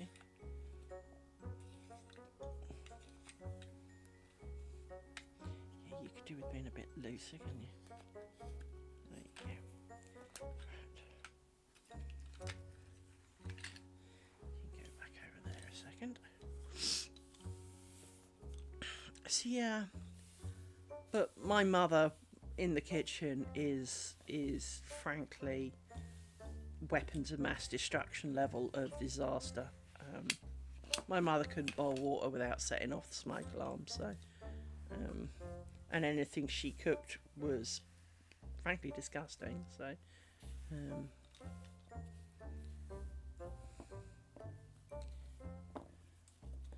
to the point I do joke in a way, and it is, but in all seriousness there is an element of truth to this, is that that's part of the reason that I'm overweight today, is because throughout my entire childhood I never realised foods could actually taste nice, and now it tastes nice, I want to eat it, because I was always really skinny as a kid. I was eating a lot, but if you ever understood my mother's cooking, there was no nutrition left in it. She either boiled it beyond structural integrity. So all of her vegetables, if you looked at them funny, they just turned into soup. And so I do joke that it, you know, because I should be able to control myself, but I can't. I really enjoyed the fact that food tastes nice, and it's really hard not to eat it because, well, for years it never did. And of course, it's during your years of formative and it's part of the reason I don't like a lot of vegetables is because of my mother. I mean, seriously, she was the most uniquely ungifted person in the kitchen. I remember the day she discovered cayenne pepper. I think she put the whole pot in. It was disgusting. My dad couldn't eat it. I could eat it. It was just disgusting. My mother used to do things like make me a lard sandwich. She thought that was a delicacy. No. There was... I just don't know how she did it. She could take... I mean, we've all bought a basically a warm-up meal that you throw a box of something in the oven for 20 minutes or whatever, and out comes your dinner, right? She could take one of those and make it tasteless. She was so good, she sucked the flavour out of the entire universe. Boiling the bag fish. Now, I'm not a great fan of fish, but again, thank you, Mother. Boiling the bag fish. When it just tastes like rubber in wee sauce, I mean, it doesn't exactly encourage you to be eating it, now does it? Now, I do tuna, I do fish fingers, fish cakes, and I will do fish, but the moment I find a fish bone, I can't eat anymore. So if it's got a bone in it, no, done now. Can't eat the rest of it. Makes me want to hurl, because, well, yeah, I've choked and gagged on a few too many of those in my time.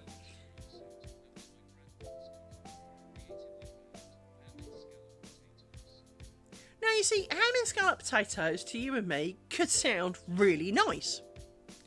But it's only when you know what they could do to it. I mean, my mother cooked curry for Trev. The report came back from Trev that it was basically bone and gristle and fat, and had never been near a curry leaf in its entire existence.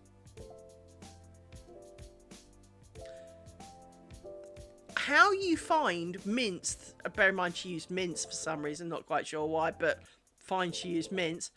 I mean, I could forgive the mince as long as it was actually mince, but bone, fat and gristle?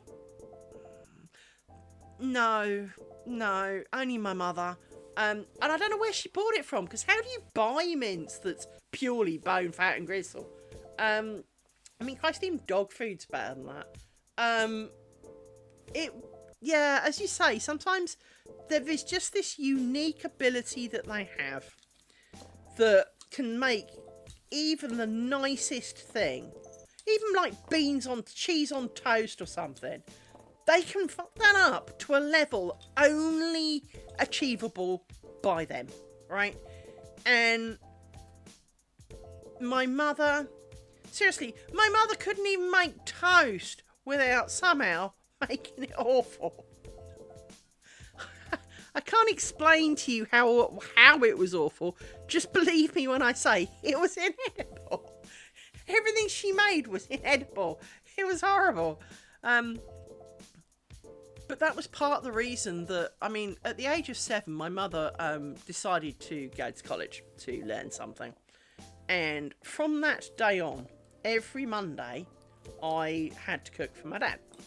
Because, well, my mother was at college. And that wouldn't have been a bad thing. And don't get me wrong, I remember doing it. And bear in mind, I was 7, right? I was still doing my multiplication tables. I remember it well. Sitting in the car with my dad, waiting for it to come out. And my dad going, "What's 3 times 6? And me going, 58 or something, you know. Yeah, as kids do. But it was just the fact that I had to cook dinner. Now, when I say I cooked dinner, we were not talking Gordon Ramsay level shit here. We were talking fish fingers and chips with beans, or fish finger, you know, sausages, mash and carrot or something, right? Bear in mind, my dad didn't do carrot. I didn't do peas. There were many things for which my father and I would not eat the same of anything, so I had to deal with that. I burnt his peas once, made me laugh. Really burnt his peas. I don't know quite how I managed to burn them that badly without mushing them, but somehow I burnt them. I did also rather spectacularly kind of tell my dad to shut up, and all he did was laugh. I put all his food on a plate, on a tray, because we tended to eat in the sitting room watching TV. So, on a tray, gave it to him, went in, picked my plate up, whoops, bashed the mic, picked my plate up and just turned it over onto the tray, and I have no idea to this day why I did it. So I came in and my food was on the tray and I had my knife and fork, and he looked at me and he went, and I went, "Shut up. I'm 7. And I ate it. I did burn myself a couple of times. I'm not going to pretend that I didn't. Of course I did. But it was, you know, why? Because, well, but it then became, my dad insisted that I cooked Sunday lunch every week, because every time I cooked food, it actually tasted of food. And even I was aware of this, age 7, even I was aware that even though all I did was, you know, take a packet of waffles, grab a couple, shove it under the grill, take a couple of sausages, follow the instructions, you know, put this in here, wait, put this in here, wait, put this in here, wait. I mean, you know, we're not talking, you know, it wasn't like I was making roux and sauces from scratch here. This was, you know, very basic level heat and eat job. But when I did it, it tasted of something. And when it came to Sunday lunch, one of the things I do love about Christmas is you get your roast chicken, your roast turkey, whatever you're choosing to roast. But usually it's chicken or turkey for this. And you have red currant jelly with it. And there is something about red currant jelly, the crispy bits off some roast potatoes, a few fragments of other veggies, a few sort of fragments of your bird. So you almost have gravy soup with a bit of red currant jelly floating around in it to give it a bit of extra tang. So I, like a sensible person making roast chicken one day, got some red currant jelly and mixed, not a lot, I think it was like a teaspoon in with half a pint of gravy, in with the gravy. And my dad went absolutely ecstatic. Oh my God, what have you done? This is great. This is brilliant. And I really liked it too. My mother, of course, pulled a face because, you know, my cooking was better than theirs. It was like, well, I put some red currant jelly in it. Well, why did you do that? And I said, well, I like it at Christmas, so I pre-did it. I put it in there so it kind of blended in. It was, you know, but my parents always thought I was completely insane. Well, maybe I am, but, you know, I had some, I did do it for a reason, you know. Well,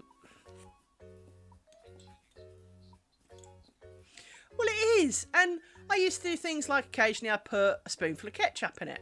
Again, a little bit of tomato flavour. Not a lot. We're not talking half a fucking pint of the shit. We are talking a small spoonful. But it made the gravy just a bit more interesting. I also made the gravy thicker than my mother's cat piss. We all know people who make gravy that's kind of like watered down Coke. It's basically marginally coloured piss. And it doesn't really taste of anything. Now, a broth, for example, can look pretty clear and be really flavourful. So the colour is not everything.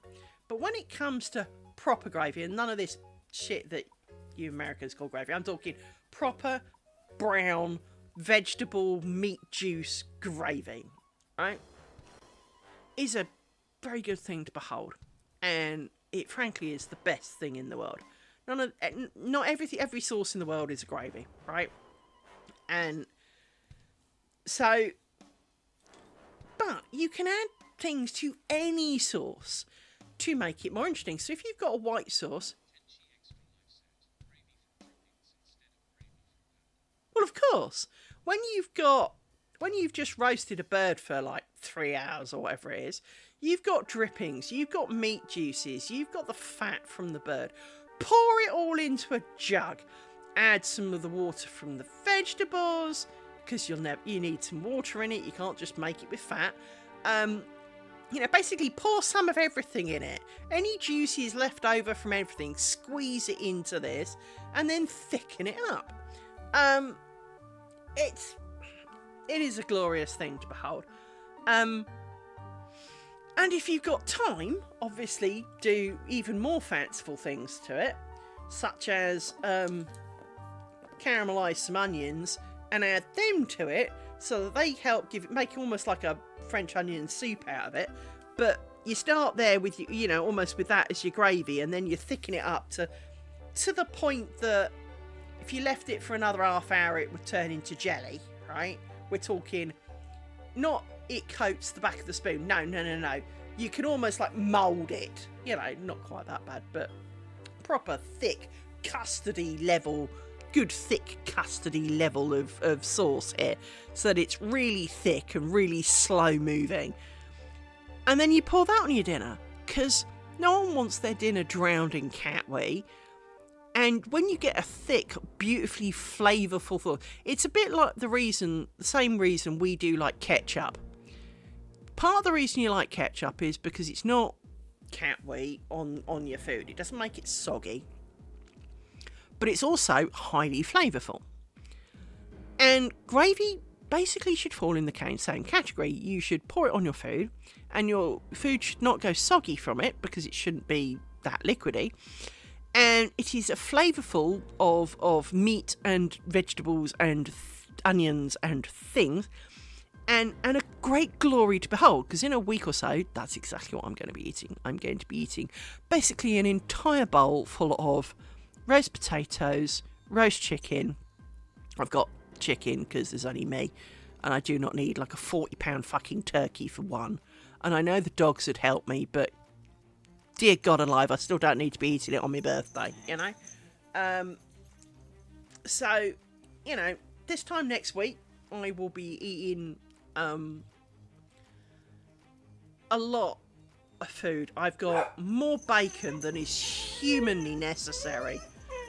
even by my own standards. I think I've got about 8 packs of bacon, which is a tad excessive. I was going to do bacon sandwiches, actually. I might do that for tea. Have bacon sandwiches. Nothing wrong with bacon sandwiches for tea. I mean, it's not the most healthy of living, but hey, since when do I do healthy? So, Amy, darling, if you stressed left, you would live a lot longer. You know that, right? I swear that dog's gonna die early from stress. Anyway, so I do plan very much to be eating copious amounts of stuffing balls, roast potatoes, pigs in blankets, bacon, more bacon, some chicken, some bacon and chicken, chicken and bacon, bacon, bacon and chicken, chicken, chicken and bacon. Basically, I'm gonna be stuffed next week.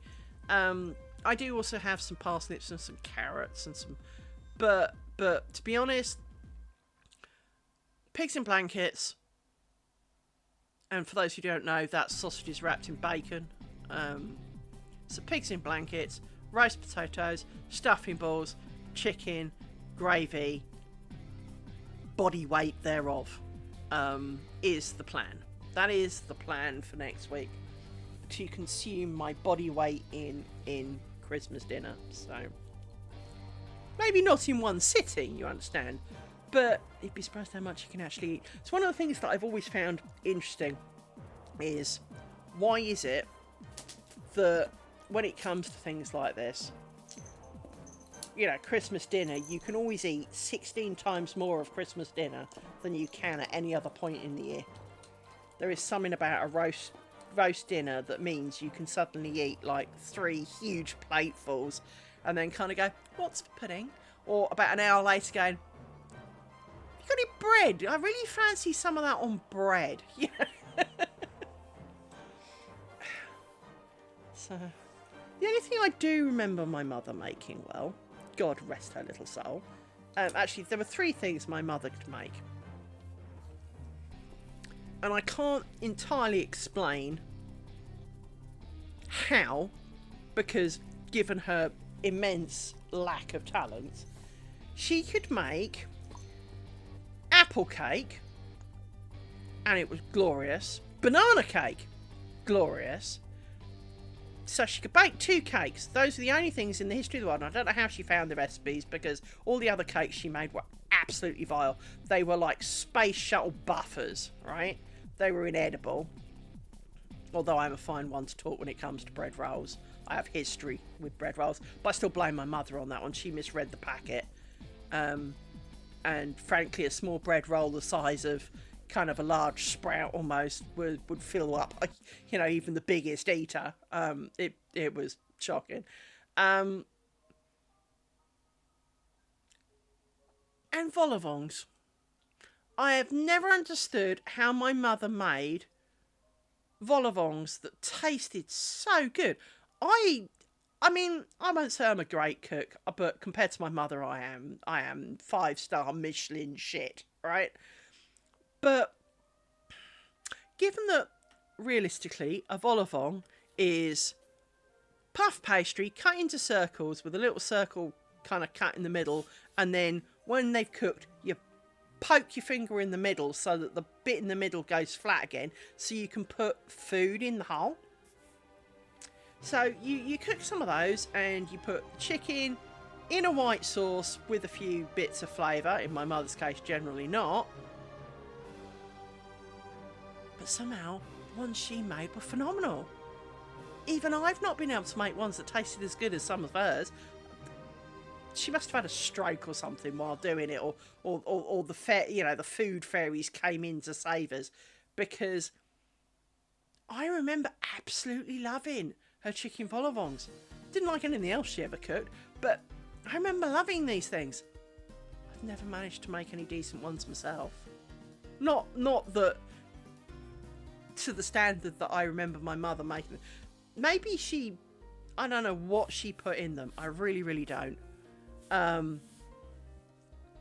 But I will say that they were a thing to behold. And it was the only good thing about sort of like Boxing Day onwards, chicken vol au vents. My mother would pull out the chicken vol au vents. She'd heat up the pastry, I'm surprised she never gave us food poisoning, but, reheat the chicken in the sauce kind of thing. And these things were to die for. Don't get it. Really don't. I mean, seriously. The woman was a menace. So how this worked, I will never know.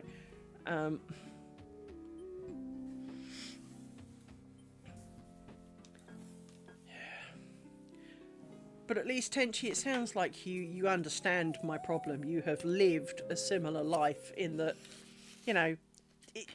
you couldn't even give them, like, packet stuff to make where all you do is add water and have food come out the other end. Because whenever they did it, somehow, no, it didn't.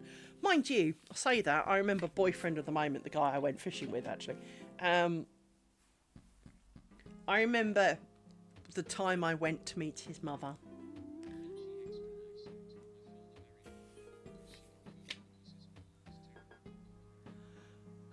To be honest, I can understand that.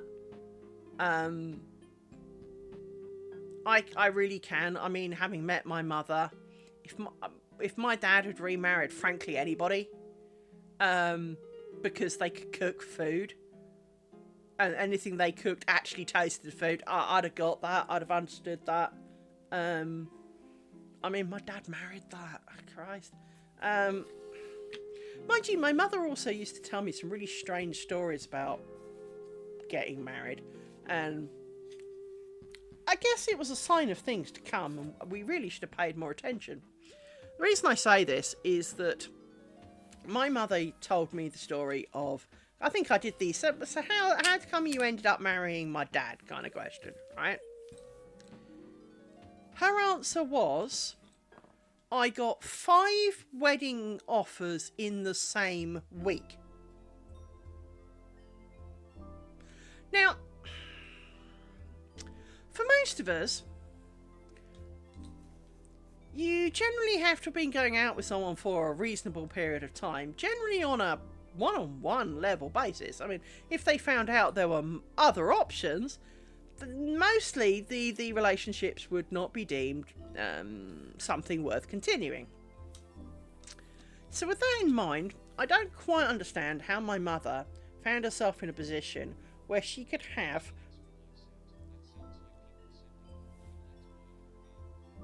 it does, doesn't it? It's kind of like, and bear in mind, my mother was not of a religious persuasion where arranged marriages or forced marriages were a thing. So this was, my mother clearly had 5 blokes on the go, and they all thought they had a shot. Well, for the 4 who got away, you fucking lucky bastards, is all I can say for that. Because let's face it, I was discussing this with Trev the other day, was that the guy my mother left my dad for, in the end, is on Facebook and is friends with someone who, well, the husband of my mother's ex-best friend. And how do I put it? None of his photos have got any pictures of my mother, but there's a woman of about his age in it, and, well, it's clearly not my mother. So, clearly, that worked out well then. I mean, it is 20 years on, but, there are no photos of him with my mother. And so it is kind of amusing, because obviously that worked out well for her then.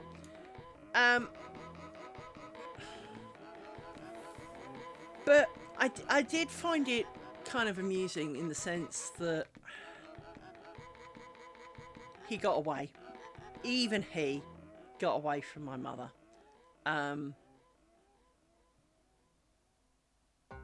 Now, my mother, like a lot of good narcissistic kind of people, was really good at making you feel important when she needed something. When she didn't need you, though, yeah. And so, you know, having grown up with this, like everything, you become used to it. As we've been discussing, you know, it's you get used to what you've got. And so watching my mother be herself was an eye-opening experience, that's for sure. And I'm sure has made me the person that I truly am. But it's part of the reason I'm so self-sufficient is because my mother, I mean, my dad was busy working, and although I didn't really realise it until after he died, I didn't realise that quite how badly, I won't say poor, but we were poor. There was no way of being about us. I mean, we were not living in one room, sheltering around a candle, poor, but we were not rich. And my dad worked 3 jobs to make sure that I had everything I needed, as well as my mum. And I assumed, as a child, because of the way he always talked about it, that he was doing it because he wanted to, because of course he wanted to provide. Now, there's a difference between wanting to provide and, you know, wanting to work 3 jobs. But I assumed that the other jobs that he did because he wanted to do them, and they just happened to give him a bit of extra pocket money. Not that he wanted to do them so that he had money to, you know, do things like buy me a flute, right? I wish I'd realised and understood then just how much my dad did to make that possible. But my mother, from secondary school age onwards, worked a job. Now, initially, it was a part-time evening thing. Then it became a full-time job. Because I was at school, wasn't really a big deal. It was an age where, being in England, you can leave children aged 13 and above alone for a couple of hours. Therefore, by the time my dad got home, which was about an hour after I did, it was not a problem. And my mother would rock up about 10 minutes after that. So we all got home round about the same time, so it really didn't matter. What I didn't realise until he died was that at the time of divorce, my mother earned nearly twice what he did. And yet my dad had always paid all the bills. She was not expected to contribute. He'd always given her money every week to buy the food, to buy clothes, to buy anything she needed from the house. And if she ran out, all she had to do was say, I need some more. He would provide. And she got to keep all of her wages, and I mean all of it. And she spent it on daft shit, she truly did. And it was hard to then understand why my mother then got half of everything that my dad owns. Now, while it is very true that come divorce, the starting marker is 50-50. Don't dispute that. That's a perfectly good place to start.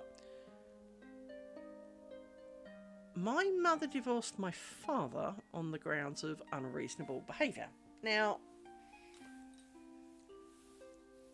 what was the unreasonable behaviour? I don't think I ever truly found that out. Now, my mother was offered to go on holiday with my dad. She didn't want to go, so she didn't. I'll stay at home. Okay, I'm not going to make you. So my dad didn't take her. My dad didn't take her to go and see ballet stuff in London because she wasn't fucking interested. Nor was I, but that was not the point. The whole kind of, I don't know quite what grounds of his unreasonable behaviour, but as I very much pointed out to my dad, because my mother had a real habit of giving her flings my email address, and they'd write to me. So I had a great list of these people who were more than happy to go up in front of a judge to say that they'd had an affair with my mother if my father was so wishing.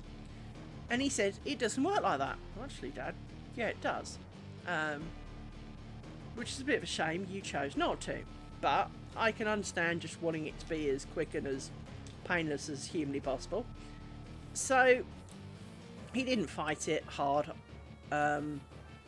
He thought well enough about the value of things so that it would kind of turn out, although she might get 50%, it'd be 50% of a figure that was massaged slightly downwards, should we call it. So from that point of view, he was not stupid, but he also didn't help himself a bit. But yeah, my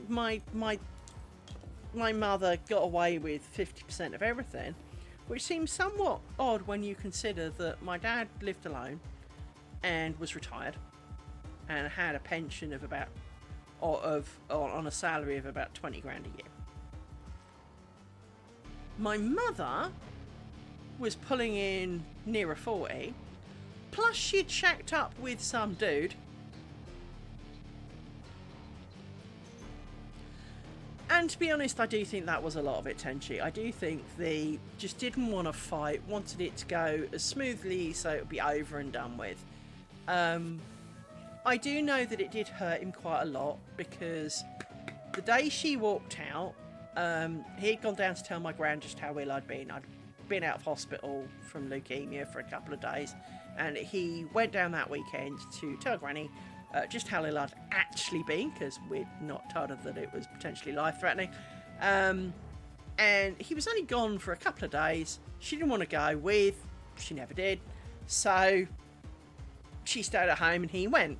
When he got back, the house looked ransacked, because she had been through every drawer and taken literally anything she wanted.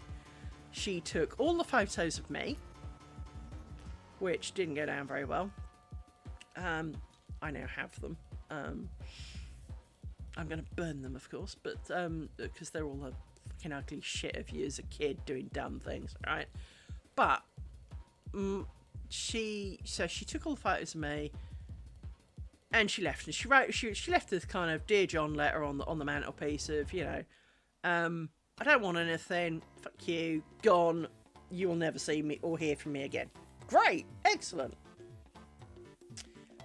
Except for 9 months later, I want £40,000. Okay, said Dad, and Dad came to me and we talked about it, because, you know, my dad had tied up all of his money in long-term savings to pay out small amounts a month, or that couldn't be touched for ages, and, you know, all this kind of stuff. And so we had a good talk about it, and then just as he was about to pay out, the divorce papers hit, wanting 50%. Now, 50% was not 40 grand. 50% was near 140. And admittedly, 140 was really cheap, considering at the time this went on, the house was probably arguably sellable for $1 million, right? But being old, you can kind of do well, it's old, it needs this, it needs that, it's got this, it's got that, and you really need to redo this, and you really need to do that, and so he got a bit of a pet kind of guy to do the quotation, and made out that it was, you know, almost a miracle it hadn't fallen over yet. So that really helped. Anyway, to pay my mother the £140,000, my dad had to borrow off me to make it less hard on him and his future. So obviously it still hit him really hard, because he had saved up to have this adding to his pension pot, not going slap bang on my mother. So yeah, he struggled to pay that. I helped him by loaning him all my money, basically. All the money I'd saved and had from my car accident and everything. And she was finally gone. But obviously it meant that his pension now was a lot less of an income, because he'd had to pull on his pension pot, because he didn't want to move the house. He didn't want to move. and I don't blame him. I kind of imagined living there once he'd gone, so I very much understand that. And you know, if he'd survived a couple of extra years, I probably would be living there today, not here. And believe me, that has some advantages and some disadvantages. Don't get me wrong.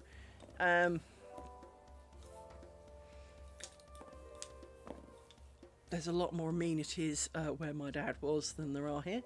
So from that point of view, not having a working car really wouldn't matter, because the high street's 100 feet away, and there are more Just Eat people down there than you can shake a stick at. I think even when he died, there was something like 42 pizzerias within the who would deliver to my dad's house, right? Choice abounds, whereas I've got like 3, you know. Now, most of them aren't worth having, but that's so not the point, right? Because I had a few Just Eats while I was down there, because, well, what else do you do? Rather than bothering to go to the store and buy food, you just eat it all. But, yeah, it was, you know, my mother really did kind of screw up his life, because she left him, she took a load of money and left him in a position where he really struggled. I mean, he didn't have to sell the house, so he was not that level of struggling, but at the same time, he wasn't far off it. He really wasn't.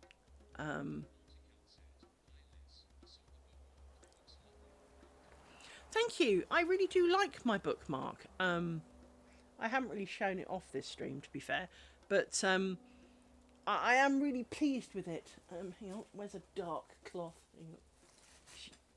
Because being white, you can't see shit. So, hang on, let's put down a dark cloth for you. There we go. Bit of a dark cloth. Could be in here.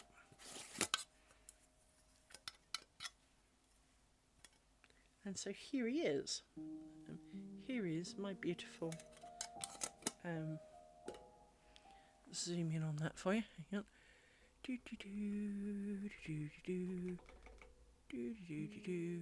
Try and put it in a bit more in the middle. Down a bit.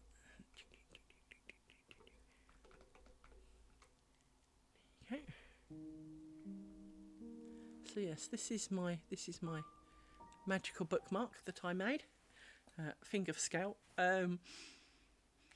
Yes, I am very pleased with it. I am. Don't get me wrong. There are many mistakes. Look, there's one. This is in a different style to the net curtain. So this is a thing called Buck's Point. It's only called that because that's where it stems from. It's not. The differences are kind of weird. So this has got a netting, a bit like mine's got a netting on it. This bit of netting is done differently, but it kind of looks similar, but it's different, but it's similar. So there is a whole lot of that in many of these things. There's great similarities. The honeycombs that I was originally that were in the original square but had an extra bit. This is what honeycombs should look like, in my opinion. And to be honest, at that size, I probably would have gone with it. The flowers were evil because you start with 2 threads at the top and you have to go round and in, and obviously coming back up and out is hard. And the threads kind of covered all the pinholes, so you couldn't really see what you were doing, and the pins covered all of what you'd done, so you didn't know you screwed it up. So there's a few places I've screwed up. There's one. Pretty much if I look in a lot of places, I can find something that's not quite turned to plan. Yeah, that's not fully circular, and that looks wonky. There's a real fucking something going on over there. There's serious knows what going on there. So there are lots of mistakes, and there's a bit over here somewhere where it's sticking out a bit. And so don't get me wrong, there's plenty of mistakes in it, but at the same time you look at it and it doesn't scream at you, which is more to the point.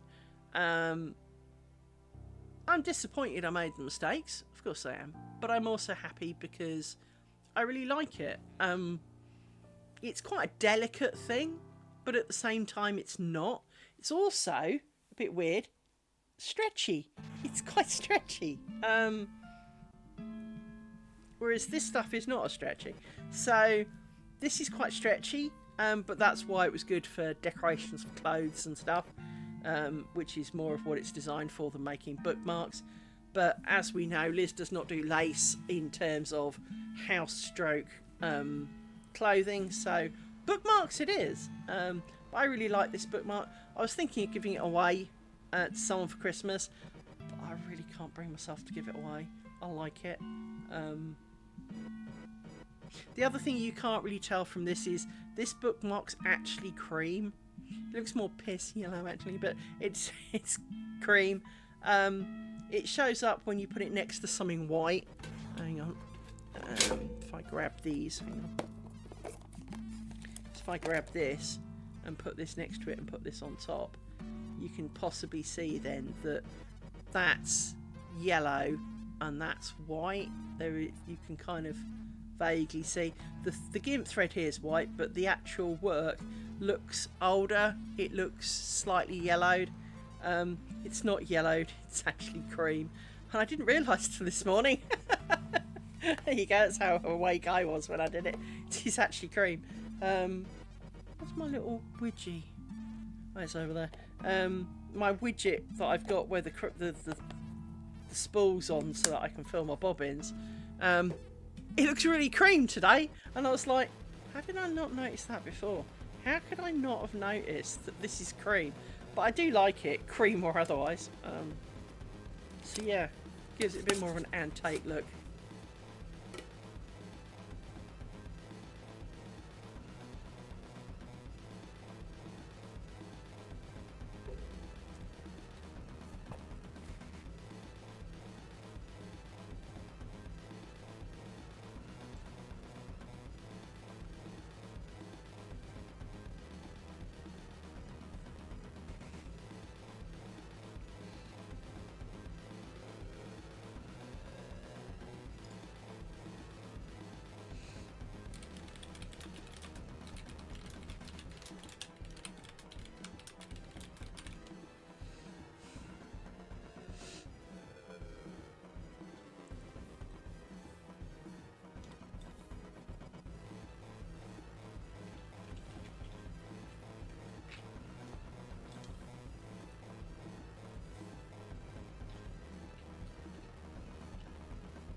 Yes, I know they're making a lot of noise. I do. I can hear them too, you know.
Very lucky back. Yeah, next door, the geese and ducks and whatever are having a bit of a sing-song.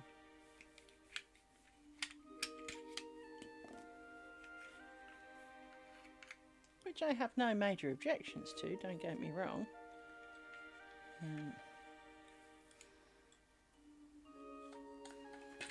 But they're having a good sing.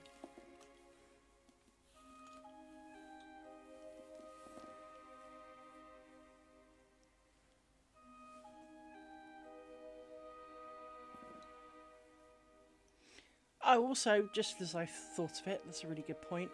On Saturday, there's going to be a decently long stress test for Monsters and Memories. And during this time, I will most likely be streaming. Mind you, I don't think anyone watched last time, but I will most likely stream some Monsters and Memories. Of course, Trevor.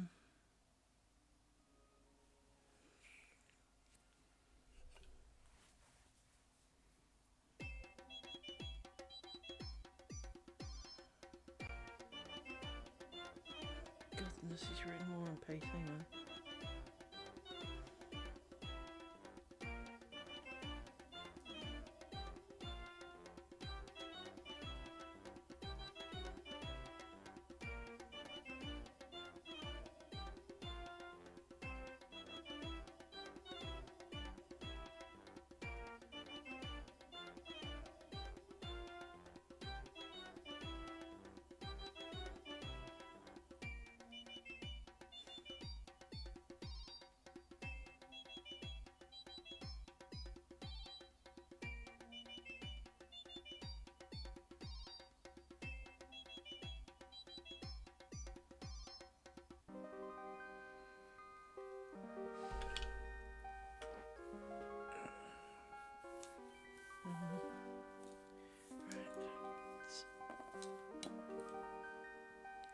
Work our way through here.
Let me make a quick phone call, hang on.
Sorry about that.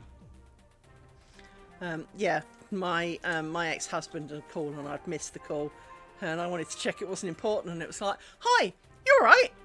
Yeah, he didn't sound particularly all right, and it was kind of like, did you rang? Yeah. Was it important? Yeah. What was it about? I don't know. Okay, that's kind of how that phone call went. He's not very well at the moment. I don't think it's not very well as in terminal needs hospitalisation or nursing care or anything, but he's got man flu kind of thing. No, he's got a bitchy cold and unfortunately. Now, we all know that the person who brings colds into the office is as loved as Voldemort on a good day, right? But at the same time, when you mysteriously are sick just before your holiday at Christmas, it kind of smells, right? And we've all seen people who do it. The people who go on holiday for a couple of weeks and, well, don't come back when they're due back because, well, quote, they're sick.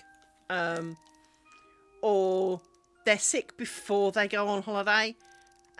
Because, well, they haven't packed yet and all that kind of stuff. And it is that kind of, well,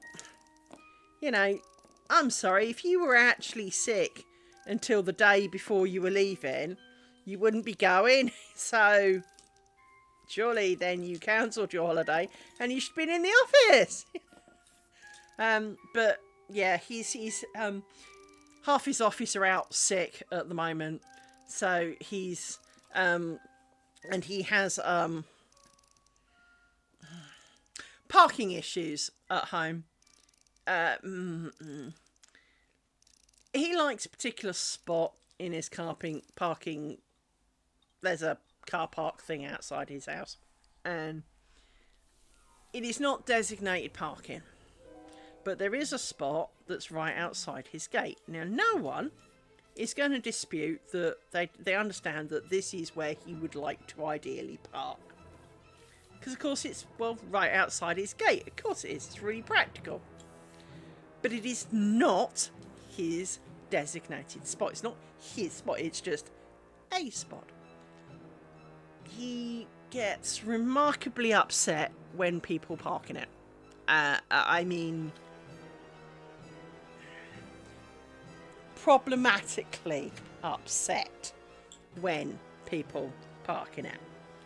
Now, I know that he would disagree with the following statement, but I'm sorry, I do feel that there is a little cause and effect here, in that he will be rather horrible to the people who park in that spot, even though they're perfectly entitled to. Now, some of them maybe aren't entitled to, because maybe they don't have rights to park in the parking spot anywhere in that area, but it is no more his spot than it is anybody else's. Well, someone took to slashing his tyres, and it would seem a little cause and effect, perhaps. Now, he knows who the guy is who's doing it. He's managed to track it down and work it out. And he doesn't live in that area, but chances are he used to probably park in it. And at some point, he's probably called him all manners of names under the sun, and he might be a guy who he's put stickers and notes on his car. Maybe he's the guy who originally had a car during COVID and the car was parked there and basically it rotted there. All these kind of things, and Trev went out of his way to ensure that it is made very clear to people that he does not like them parking there. So there may be a little cause and effect to this, but apparently some idiot, not the word he used, has been parking in his spot, and apparently has moved. So Trevor's moved his car, so he's going to walk to work tomorrow because I'm pretty sure that was the only important thing he was going to tell me, to be honest, was the fact that some douche has parked in his spot all week and now he's moved so he can put his car there. So don't be expecting him to leave it in the next, week or so, because he's got the next week off. So, because of course it's Christmas and all that stuff. So, basically, I'm pretty sure that's all he was actually going to tell me. But, I mean, don't get me wrong, I can relate. But at the same time, as long as you've got somewhere to park your car, it doesn't have to be the one that is right behind your back gate. I mean, it'd be nice. It is your preference. I get all of that. But it's not yours. Get over it a little. Please, dear. So I do have a horrible feeling that there is a level of cause and effect, that maybe it was his mate. Maybe it was, it could have been, but somehow I have a feeling that it's related. Even in an indirect manner. And of course, Trev doesn't like cheap car tyres either. He has expensive ones, therefore it's got being quite expensive. So. Never mind.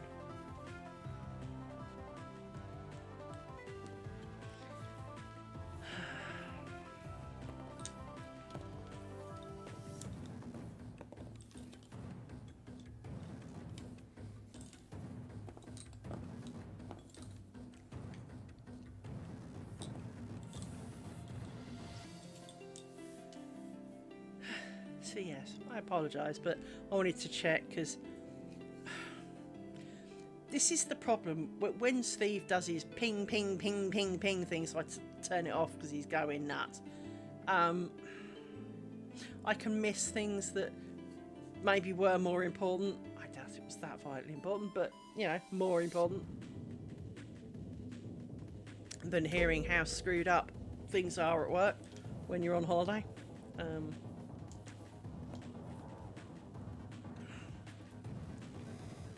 I'm waiting for the joy that should be tomorrow. Tomorrow we should get paid from the previous employer for the on-call we did in November. And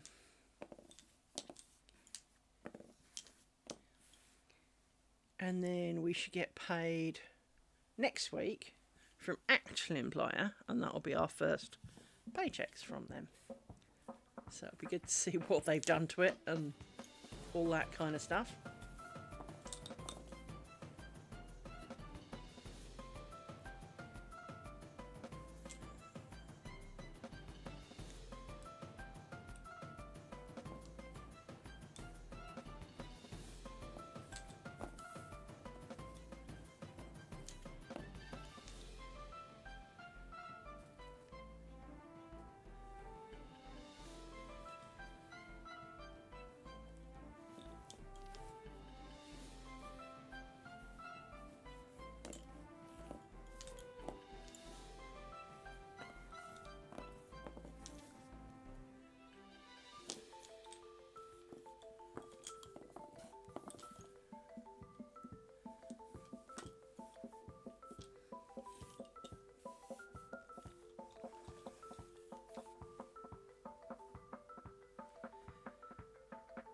That's a good point. I didn't buy any booze.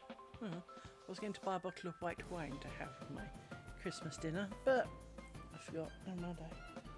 I don't generally drink, so to be honest, I probably would have forgotten and not drunk it, but I'm 52, I'm allowed to have a drink if I so feel. It's not that I can't drink, it's just I generally don't bother.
Why did they do that for? What a complete blonk. I need them. Stupid daft cow.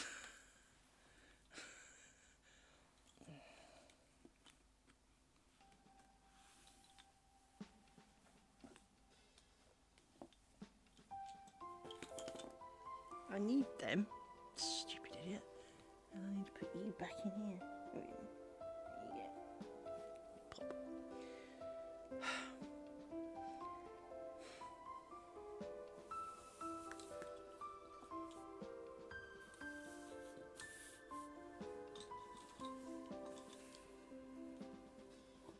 It's this end that you put in a stick. Silly cow. Right.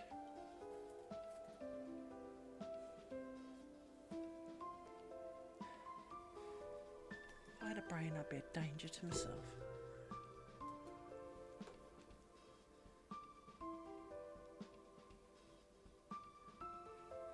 That pin's bent as too.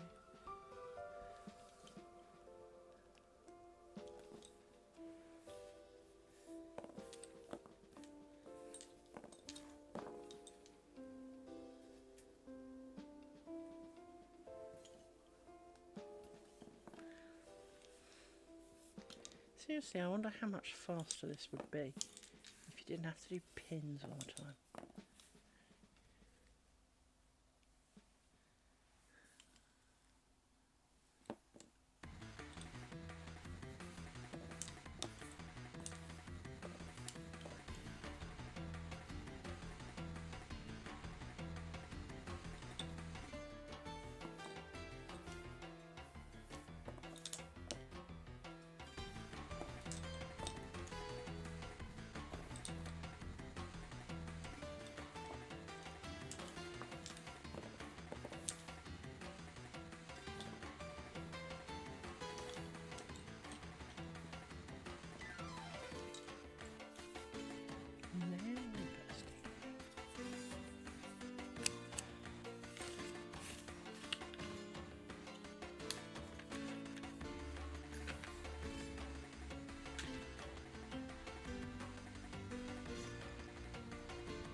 There goes a stomach rumble. That was my tummy. Let's pause.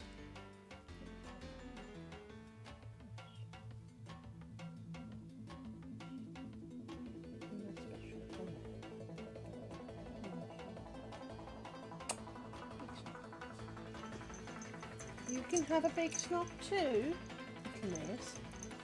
Yes, you can. But you maul me.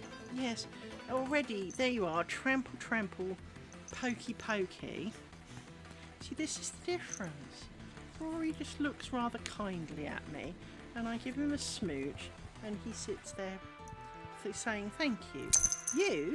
You, Miss Tweaky Twitch, Twitch, crackhead, yes, I know you want snobs.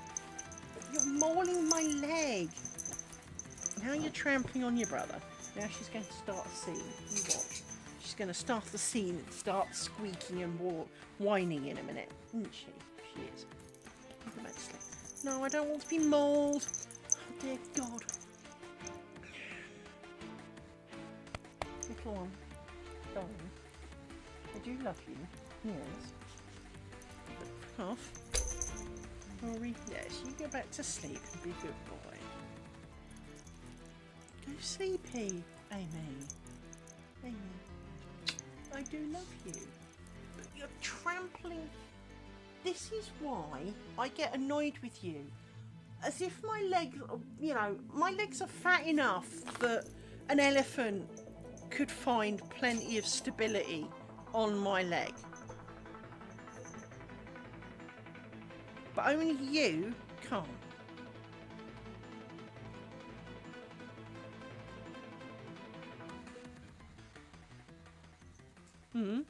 Out there.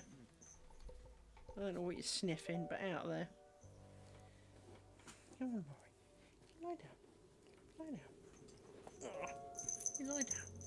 And you lie down, find a piece of couch and go and do dog things on it.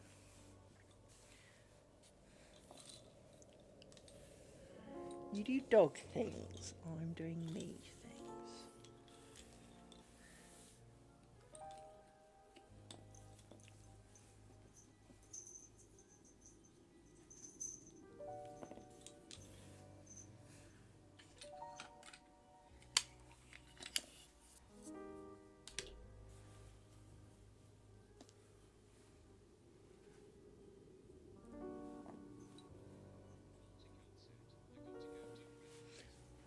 How are the El Rata? Have you killed them all yet? What's the score? Hopefully it's Nautikel, 6 and Rata maybe 1, Oh no! Blame the rats. Blame the rats.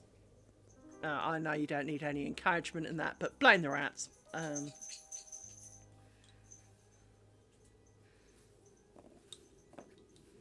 Sorry to hear you not being well, my friend.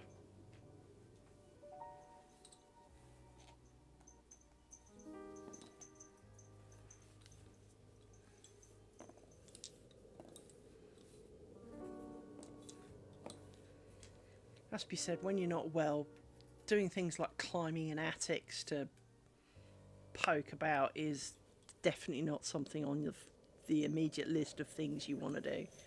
It's bad enough having to get up, let alone do stupid things. Yeah.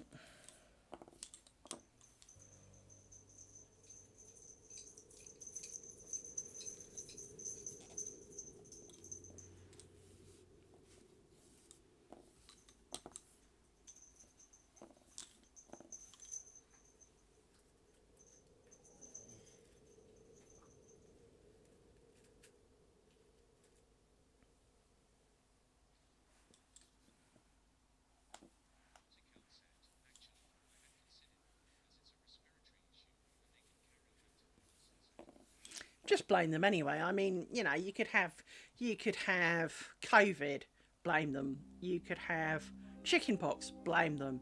You could have an unknown rash, definitely blame them. You could have neurovirus, blame them. Just blame the rats. I mean, it's not like we really need much excuse to hate them any more than we currently do. So, but they certainly, let's put it this way, like everything in life, they're certainly not going to be helping it, are they? Which is surely more to the point. I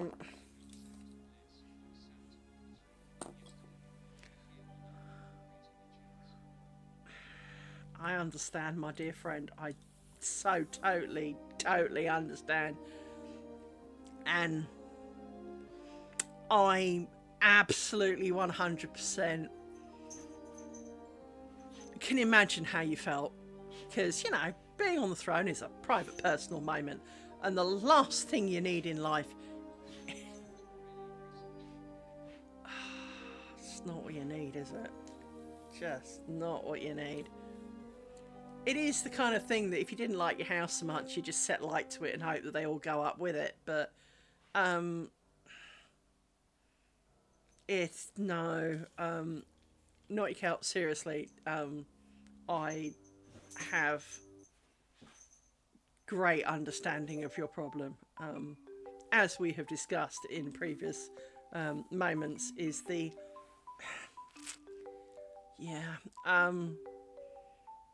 only I mean, don't get me wrong, there are probably many of us who feel very similar, but I definitely speak on behalf of those who do, in that I need you to do well. We need you to help. What do we need to do to help you deplete the rat population? I mean, I know they always say in the UK you're never more than 3 feet away from a rat or something. Well, I hope that there's some poor ass under a big pile of rats so that I've got a good operating margin around here, because, well, I hope they all fucking drown.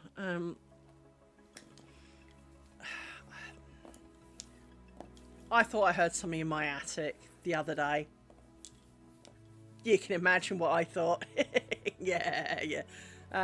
It's not. It was the wind. But I then immediately had visions of my roof flying off because it was a bit windy. It was just, no. God, no. Although I say that, co-worker... oh, shut up, Amy. Co-worker thought he had rats in his attic. Turned out to be squirrels, who are equally destructive. And I would never have imagined squirrels to be infecting a house. I can imagine that they're destructive because they have to dig places to live. But I would never imagine them being destructive in a house. But apparently they are. And if you ever capture one and take it to the vet or rescue centres, they'll just kill them because they're vermin. I quite like squirrels. Well, at least I thought I did. You know, they're not responsible for a lot of things in history, so, you know, that we're aware of. So from that point of view, you know, I quite like squirrels. They're quite cute. But apparently they can be just as bad. Oh, dear God. No. Preferably not. I mean, I'm with you. Rats are things of my nightmares. Rats are not something I have a desperate need to share. I mean, I'm an animal lover, but not rats. You know, if you know, I'll save a mouse from a cat. I will help pretty much any animal, except for wasps and rats, frankly. Wasps and rats. And mosquitoes. Fuck mosquitoes, because, well, just fuck mosquitoes. Love bats. Absolutely love bats. They can be pretty destructive too. But the idea of a raccoon. So glad we're not American. Because now, bears. I would be more understanding of a grizzly going through my rubbish than a rat. just no. I'd rather pick a fight with a grizzly. No. So raccoons. No, I've seen the ones where it's the other side of the light socket, or looking out through the ceiling, and it's like, no. We all know. Bears in the attic would be a little excessive.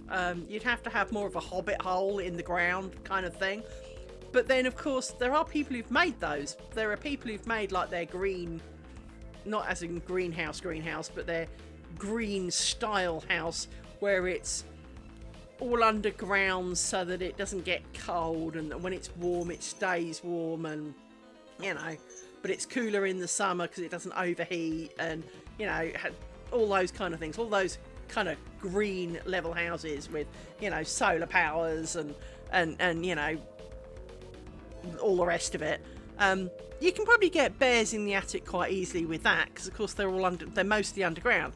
Now, I will say something about me, and I can't quite place it.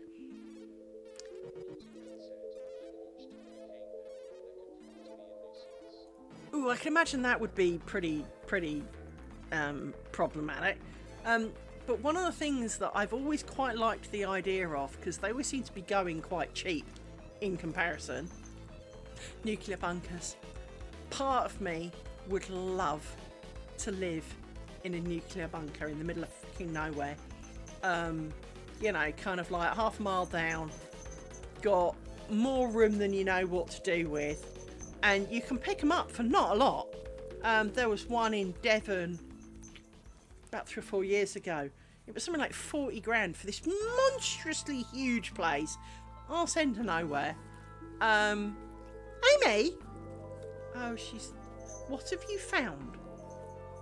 Did you find a smell that you thought was a crumb? It's my nose. But yeah, kind of... As long as I could have a decent internet speed to it, I would absolutely happily live in a nuclear bunker, because they've got huge rooms, they've got every amenity that you could need to live on for a, you know, kind of thing.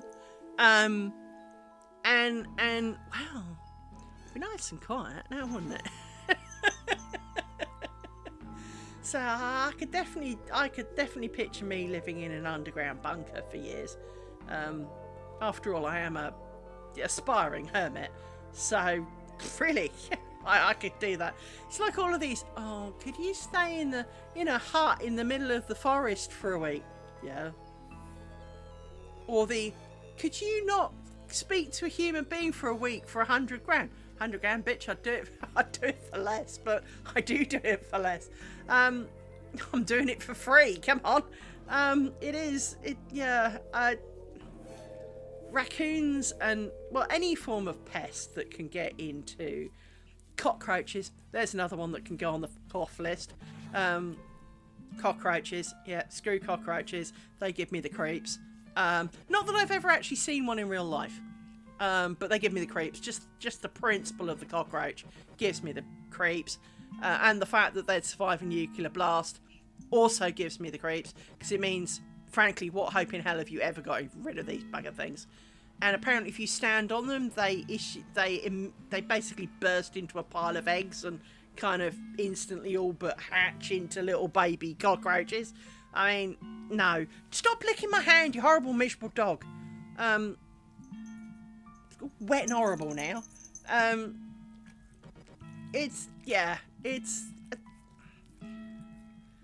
Raccoons in the ceiling, I would say, have to be worse than rats, but at the same time, I don't know what their hygiene's like. I don't know whether you share quite the same communicable diseases that between humans and raccoons as you do with rats. So I'm not saying I'd want raccoons in my attic ever, but if they don't communicate diseases like rats, I'd pick a raccoon over a friggin' rat. Just for that reason alone. I mean, you know, lesser of two evils and all that kind of crap. I just, you know, I mean, what good does a mosquito bring to the world? I mean, flies. No one likes a fly in their food. But a fly at least eats dead things. It'll help clear up.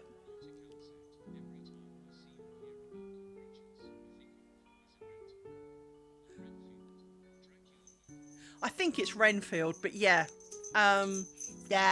Yeah.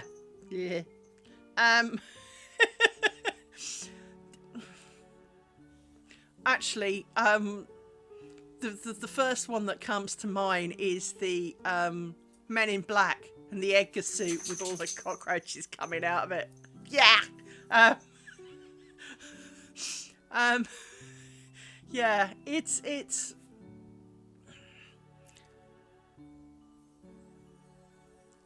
there is a lot of things that there are a lot of animals and life forms on this planet that I don't quite get the point of. I mean, what do they do? What do they add to the world? I mean, not that I'm necessarily adding to the world here, but what do they do? Why did they evolve into this? What keeps them going? You know, come on, off you go. You lie down. No, Rory! I'll let you fall off the couch. Look, there you go. Now, come on. Get out of there. Come on. Let me put everything back where it started from.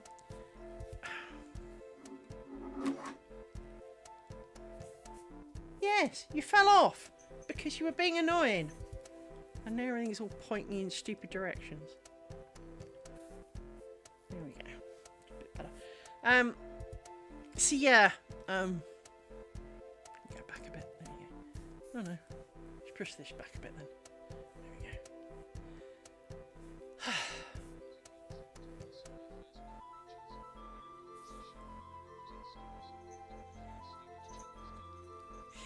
Ew, ew, ew, Ew. Ew. You see, that's not a thought that you need in life.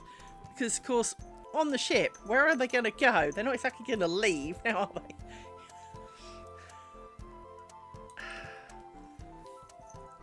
Can you two just stop it?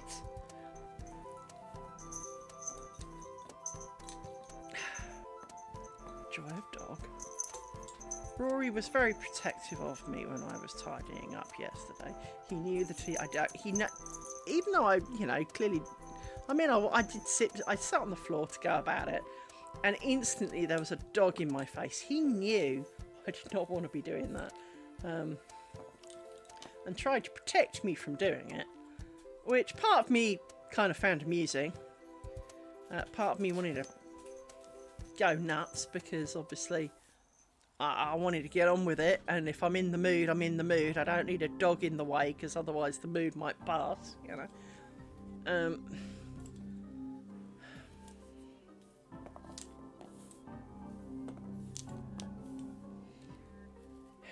But yeah, but again, while cockroaches creep me out, as do spiders, frankly, but I'm not a creepy crawly cran. Let's be honest here. I don't want to encourage them, but at the same time, there is something distinctly unique about rats that I struggle with, and I'd probably rather have roaches than rats. Not by a lot, again, lesser of two evils and all that kind of crap, but I just,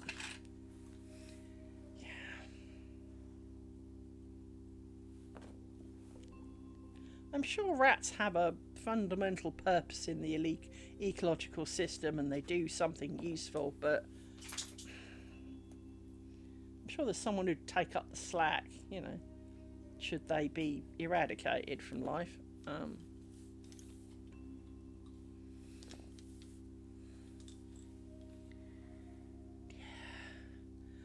Yeah.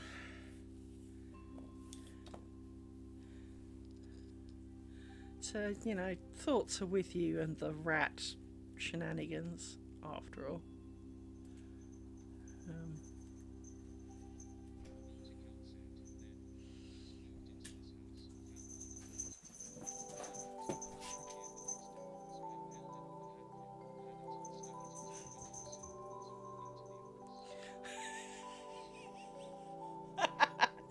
I like your thinking on that one.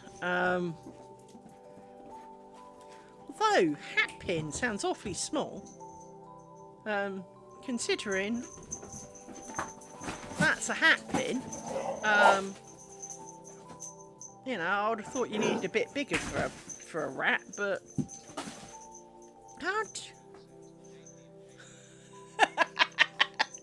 welcome, Vlad, to the channel. Yeah. As you say though, you just don't need them in your house. I mean, if they wish to live out in the fields, they can go and do that. That's not a problem. Go and do rat things. That's fine. But I don't want you as a housemate. It's just don't need that. I mean, I've got enough spiders as housemates, for Christ's sake. Which I don't like, but I don't hate. The problem is you can't live on the edge of, farmland, as I do, and not have spiders. You just can't. And some of them can be pretty big. Don't get me wrong. Some of the buggers definitely can't, could bench press 100 £100. These things are huge. But as long as they're, not running at me, they're generally gonna live. I don't want them there. I don't like them. But I won't be 21 stone Liz Stomp. However, run at me your life is getting, the quicker you run, the faster you die, dude. Because 21 stone, stompty, stompty, stomp. And, and it's not just stomp, it's stomp and grind, more to the point. You are not surviving that. You probably won't really notice it because you'll be so dead before your brain, you know, one atom can move between it, you know, the next, you know, an electron has barely made it between the atoms at the speed I stomp, because it is rather impressive. Seriously, I don't care. There could be, I won't say, you know, like one of the Australian bird spiders, you know, the buggers that got bodies like this. No, I will not enter a house with one of those in it. Fuck off. But, big spiders, I mean, even tarantula-sized spiders, if it was sitting in the corner of the room and not moving, I'd be rather obsessively keeping an eye on it. But as long as it's over there and not over here, that's fine. Come towards me though. It's all, you know, it's me, or, you know, it's fight for your life shit, and I want to win, so, and I weigh more, so, you know, flamethrowers, shotguns, you know, it's all fair when it comes to this.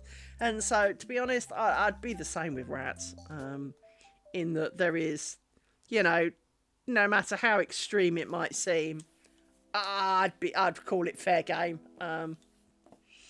Let's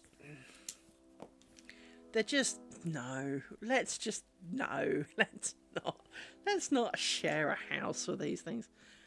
It does surprise me actually how easily it seems they get in, and makes you wonder, you know, is this why my heating bill's so high? That reminds me, I need to check my magic widget. I should be on a different tariff today.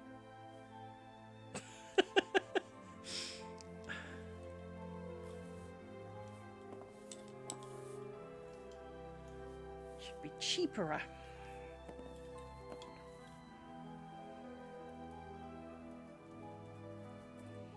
Not a lot, Millie, but you know.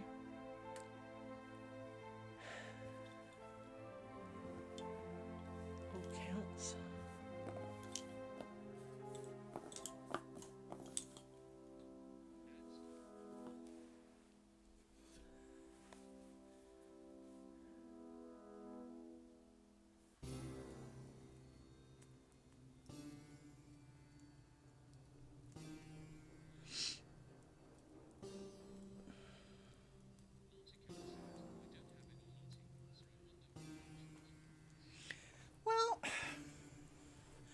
You don't have heating. That's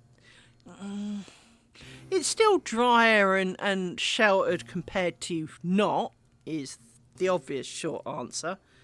So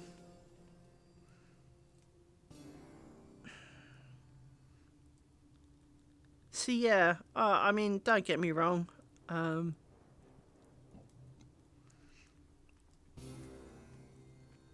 But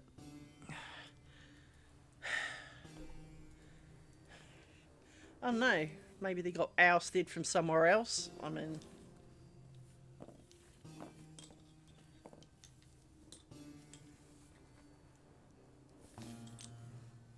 but it always makes you wonder what they actually eat. You know, not a nourishment eat, not just, you know, making holes and pathways. Actually eat. Where are they getting that from?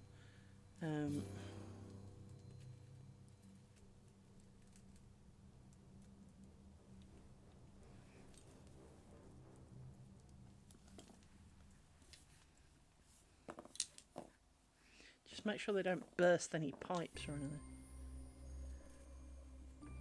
Because that's the last thing you need in winter.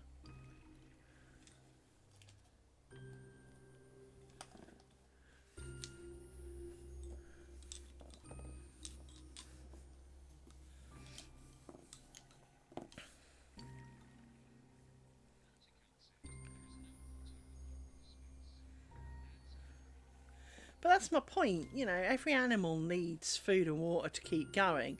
And so, well, where are they getting it from then if they're not, you know, if they've taken up residence, that they must have a source of food and water. As the quickest way to persuade an animal to move on is to withdraw services, for want of a better word. Oh, I didn't finish the row last time. What a div.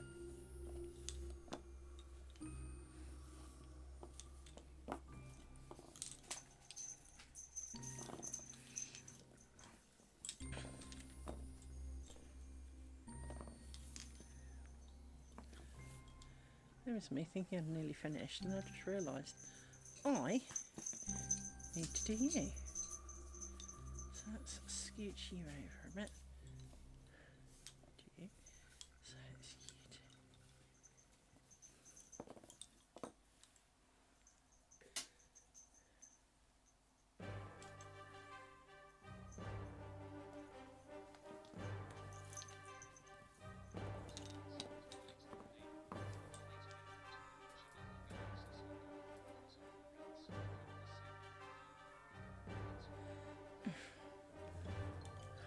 Puncture it.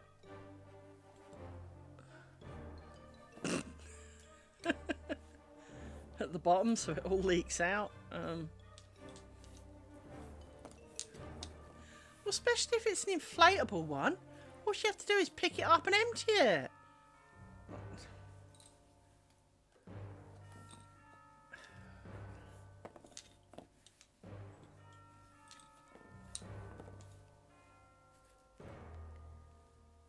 I must admit, my next door neighbours have a hot tub, but they have a permanent, kind of proper big one.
Time for a drink myself. Good point.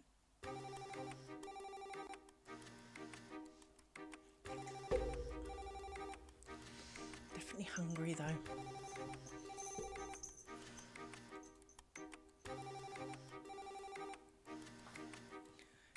feeling a need to have food.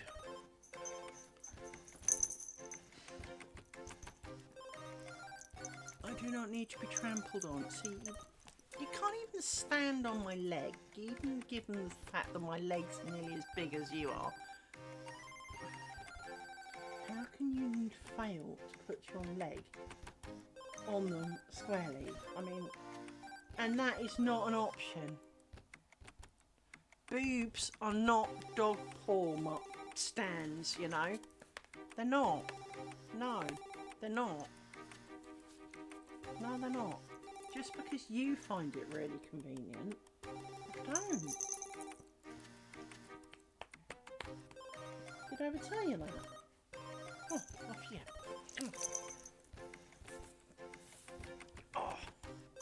Oh, move your fur. Just trying to decide what I'm going to eat today.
Come on.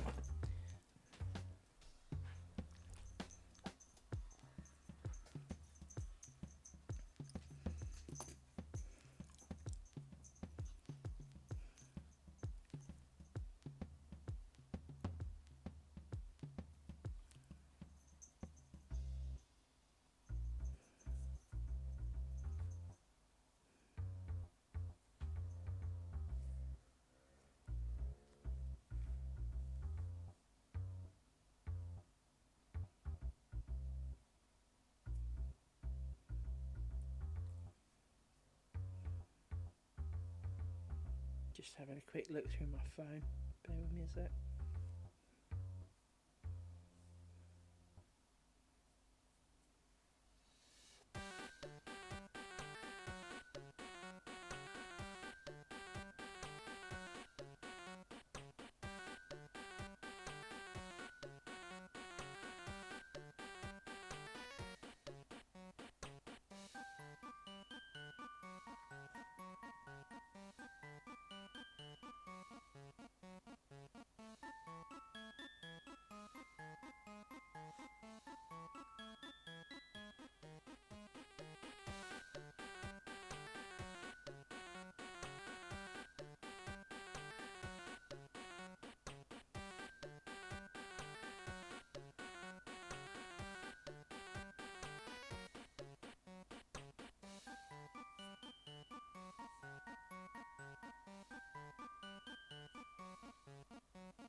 Sorry about that. Also helps my back settle down a bit because I slouch and sit in a comfortable position. So, I am thinking that it is definitely food time.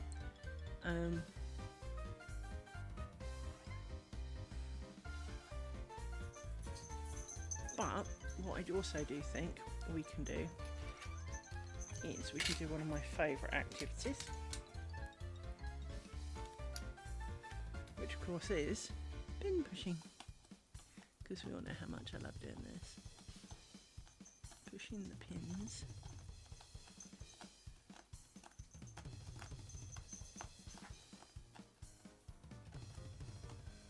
And come down the outside.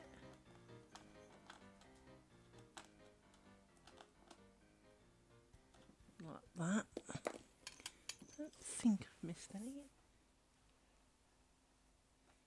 No, pretty sure I didn't. Pretty sure I've got you. You're a lone poker. There you go.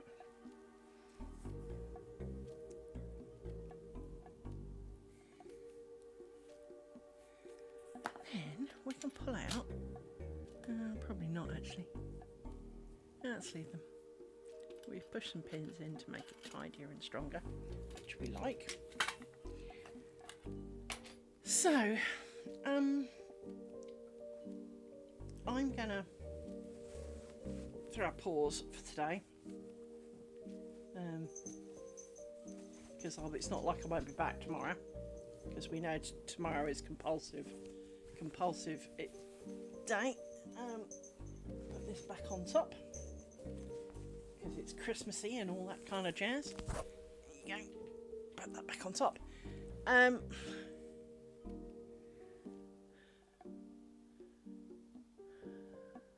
do like this. I just wish that it had been a bit more tea towel-y, really. One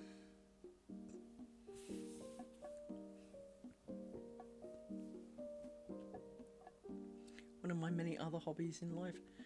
Right, I shall see you tomorrow. So thank you for coming today. Tomorrow's stream will be in about 20 hours time, for those who are unsure when it is. And obviously I'll upload this to YouTube in case you missed it and you wanted to have a watch. I do appreciate those of you who follow me on Twitter, not on Twitter, or on YouTube and or something, and can see my updates on there. You are all very much appreciated. I struggle sometimes because obviously, you know, I watch other people who stream and some of them have got 100+ people watching them. Now, at this time, I think I'd find that a little bit much. I think I'd feel far too self-conscious if there were 100 of you out there.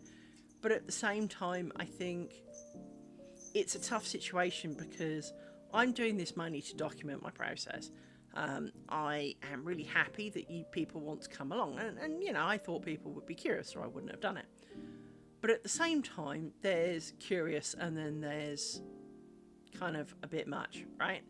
And there's a little bit of me that wishes there were a few more of you, that, you know, maybe there were a bit more conversations going on between some of you rather than just between me and you, although that's perfectly fine too. But, you know, in an ideal world, it would be nice if there was a bit more talk going on from your side as well, in the sense of between yourselves conversation, and it wasn't just me. And I think that's something that can only come with much bigger numbers.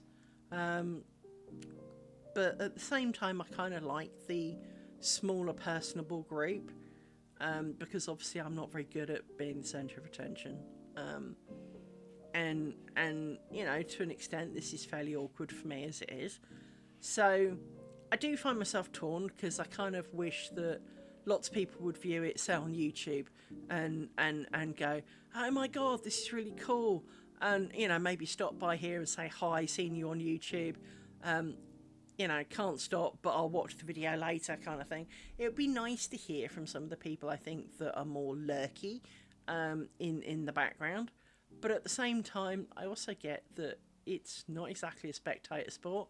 It is, you know, unless it's a hobby you share, it's difficult to be that enthusiastic. I mean, it's nice to watch pretty things grow, and like the bookmark we did earlier in the week, you know, I really love that. And it is pretty, and I know it's pretty.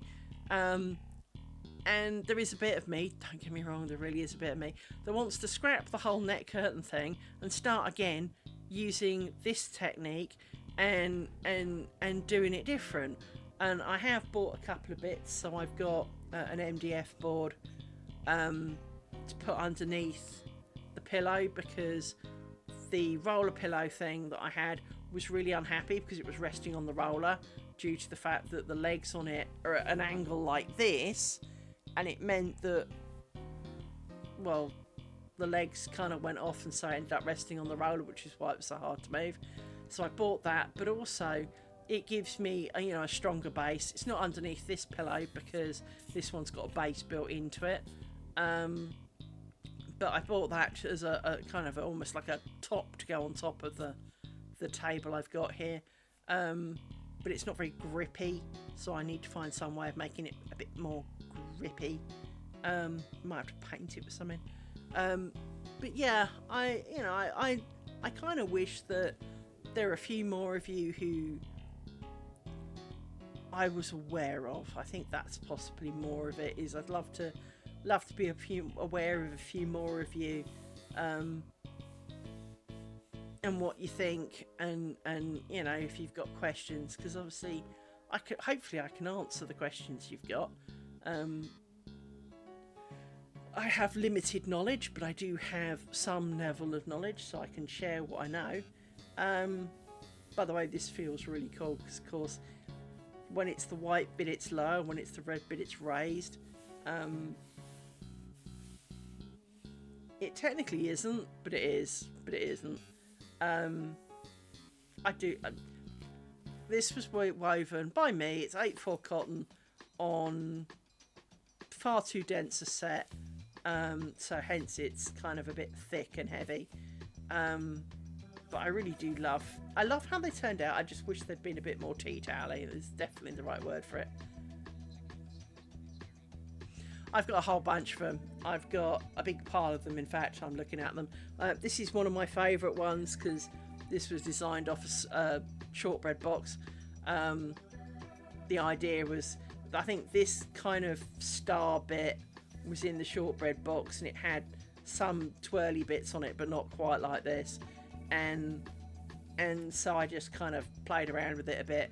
And to me, this is quite while it's not a religious Christmassy thing, but it is a Christmassy thing, and I think that's kind of why I like it, is that it screams Christmas, but it's not, Christmas trees and bear in mind I've got one with stars and trees on it and stuff, but it's not kind of forcefully Christian-y, religion-y, but it is still Christmassy, so it's not less offensive to those who do not. It would do, except you'd have to have spots in between here, because Fair Isle's only ever a maximum of 3 stitches. True Fair Isle is a maximum of 3 stitches. Intarsia would give you this, but people do think of these as Fair Isle patterns, but technically Fair Isle you have to have dots around it, so that there's never any more than 3 things. So like this is 4, one of these would have to be black, or I say black and red, one of these would have to be inverted. This all works fine, but again you'd have to be careful because that's too long. You'd have to have some dots in it. True Fair Isle is only ever a 3 stitch gap, so but this is very much more in the line of double. It is, but True Fair Isle, true fair rail doesn't have long floats on the back. So, like the distance from here to here, I mean, obviously if this was knitting, it'd be really thick wool, but with the principle, you wouldn't want to float on the back that is, you know, this kind of distance. So you have to intersperse it with dots to fill it up. This is more like double knitting because the back, if I turn it over, the back is the mirror image of the front. And again, kind of like, you know, this is all this is deeper and this is raised. As I say, I've got quite a few of these. I've got many of these actually. I think I've got 8 of them. They're not all the same, obviously each one's different. And I've got some green ones on the loom that I haven't cut off or finished because I got bored of it. Mainly because while I was making them, I was really pleased. And I was looking at it, it was looking great, it was looking fantastic. When I chopped them off the loom, hemmed them, as I do, washed them, they'd make really good carpet. They're kind of doormat. They're kind of really heavy bedspread. They're limited use, and I've got a shit ton of them. So I've got 8 red ones. I've got, I think, 5 green ones done on the loom. Some more to go. And then there's room for at least another set of colours yet. Hence I kind of stopped because I did the set too tight and I didn't really want to undo it all and rethread it and start again, because then it'd be too wide. I mean, this is kind of standard width for my tea towels, so this is, you can't really see it. I don't suppose I can go out far enough, can I? Hang on. No, I can't. Does it look better if I turn it round? Can you see how wide it is this way? Yeah, you can. So this is how wide I tend to have my tea towels. I tend to make them quite wide. But it is just one of those kind of, I like my tea towels big because there's nothing more annoying than having a big plate and having to, you know, trying to grip hold of a wet dish and wipe it, and these things absorb so much water you wouldn't believe. My hand done tea towels are a bit of a hit. I made about 200 of them. Not like this, but I made 200 odd tea towels. Everybody raves about them because they suck up water like nobody else, and they're a decent size. So generally my tea towels are somewhere in the region of 24 by 32 inches. So they're quite big. That's like twice the size of a normal one that you'd buy, but then you normally pay about 50p for them. So, and they're wafer thin. These actually suck up the water. If you ever have a burst pipe, these things are amazing. As my plumber found out when my pipe burst, and while he was doing it, I was sopping up the floor, and I got a handful of, not particularly these, but a handful of my tea towels, threw them at the floor, and he kind of went, "What are those?" And I went, "I made them." And he went, "How much water does this hold?" As he squeezed it out, and it was like half a bucket, and he was like, "Oh my god." Yeah, they do hold a lot of water because they're quite heavy because, well, they're made out of thick cotton. I mean, if you think this is 8/4 cotton, Bookmark is made out of 80/3. So I think I've explained this before. In essence, the one is, because they're both cotton, they can be compared. So this is not whatever 80 divided by, well, it's not 10 times thicker than the cloth. It's just not. Each of the cores of the thread are 10 times the thickness of the bookmark. The bookmark's got 3 cores, this has got 4. So not only this is not then 30 times, you know, like 33 times thicker. It's more than that, because if you ever did your geometry of maths, a cylinder, if you make the radius twice as big, the volume is not twice as much. It's a lot more than that. And so for this to be it's 10 times shorter than the bookmark, it's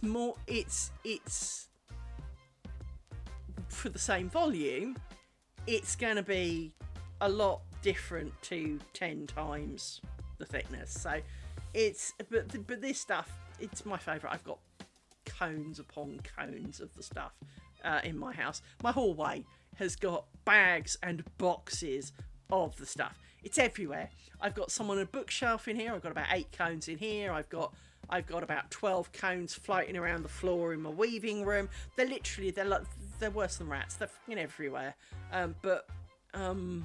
Yeah, because I use them for lots of things. I also use 8/4 for inkle weaving, because I can get it cheap. This is the cheapest cotton I can get, which is why I like 8/4. Anything else is just ridiculously expensive. So 500 grams of 8/4 cotton used to cost me £18. If I wanted 8/2, which is clearly half the size of this, because it's the same 8, but there's only 2 of them,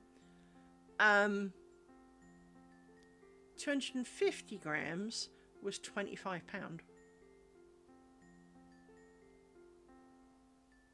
Now, admittedly, it's way more complicated than just kind of, well, it's half the width, therefore it's twice as much. It doesn't work like that. It is far more complicated than that. You need the same length, not the same weight, of course. So you need twice as much widthwise and twice as much, but the same amount lengthways, because, well, you need twice as much lengthways and twice as much widthways, because you're doing 2 passes for every one you'd have done here. So it's kind of twice the size, but not twice the weight. But it's also not half the weight either. So it's just makes your mad brain melt. And the answer is it's really freaking expensive. And finding even finer stuff, which lots of people do this style of weaving with stuff like 42 cotton. So like the stuff I made the very first bookmark out of, which was 42 cotton, they would weave with that. I don't need 60,000 threads an inch. My brain would melt. I mean, don't get me wrong, it would make the pattern really pretty, but it would also make it really, really small. You'd have to do great wafts of it. This was an 11 shaft pattern. Sorry, that's not quite true. The ground stitch was 5, I think. No, it's 4. Is 4. The doesn't feel right. It is. It's 4. Over 11 shafts. So technically, this is a 44 shaft pattern. Because to get each of the things, but I can pull each of these. So if this is shaft 1, you've got 1, 2, 3, 4, 5, 6, 7, 8, 9, 10, 11, and then you're 12. So it's actually a 12 shaft pattern. I've forgotten that. So it's 48. So it would have been 48. But I can, anything that is on this shaft, I can pull at any point. So I can make any combination of those. Whereas on a traditional loom, you have to pick groups in advance, and you run out of feet really quickly in something like this. Whereas with this one, because each of these is on a pulley handle, it's a bit like operating an organ. You've got the feet bit, which give you this ground pattern, which is both the red and the white. But the actual alternating of which shows red and white is done by pulleys. And I've got potentially a 16 shaft loom, so I could make this ground pattern really complicated. No need for it to ever be that complicated, but there is a reason I asked for 16 shafts, and it's called Welsh blankets. That's all you need to know on that one. Although you can, of course, do it using this technique. So anyway, but I've got space for 50 pattern shafts. But on top of that, just in case that was not enough, I can have these pattern shafts. But for example, like here, where you see like it looks like it's almost one line joined together, and I could do something and put a little I've got a thing called a unit pull. Now, a unit pull can be anything from 1 to a square of threads. So I could actually make each one of these squares an individual pull, and then I literally can write stroke draw on it. On top of having this, right? So I basically can go absolutely insane and do really, really complex things, which is why I bought it, because it is the ultimate thing for me, and very technical and very complicated, and which is why I really like very complicated, and which is why, of course, I wanted to do a knit curtain, because, well, it's big and complicated. So weaving wise, I really like the idea of being able, because you can literally make anything. And obviously the smaller the squares are, so this square is governed by, it's a 4 warp by 4 weft square. As I say, these are a bit dense, but if I'd used a much thinner thread, all the squares are smaller. It's like pixels. And so the smaller the quantity of pixels and the higher the density of pixels you've got, the more beautiful thing. Now, you are semi-tied to 2 colours, but you don't have to. You could arguably do something different here, so that the white is the warp, so that would stay the same. But for example, you could do something where this line was silver, or you could have a silver warp running through it. You can do an awful lot of it, and there are other things you can do, and you can manually manipulate it on top of all of that. And so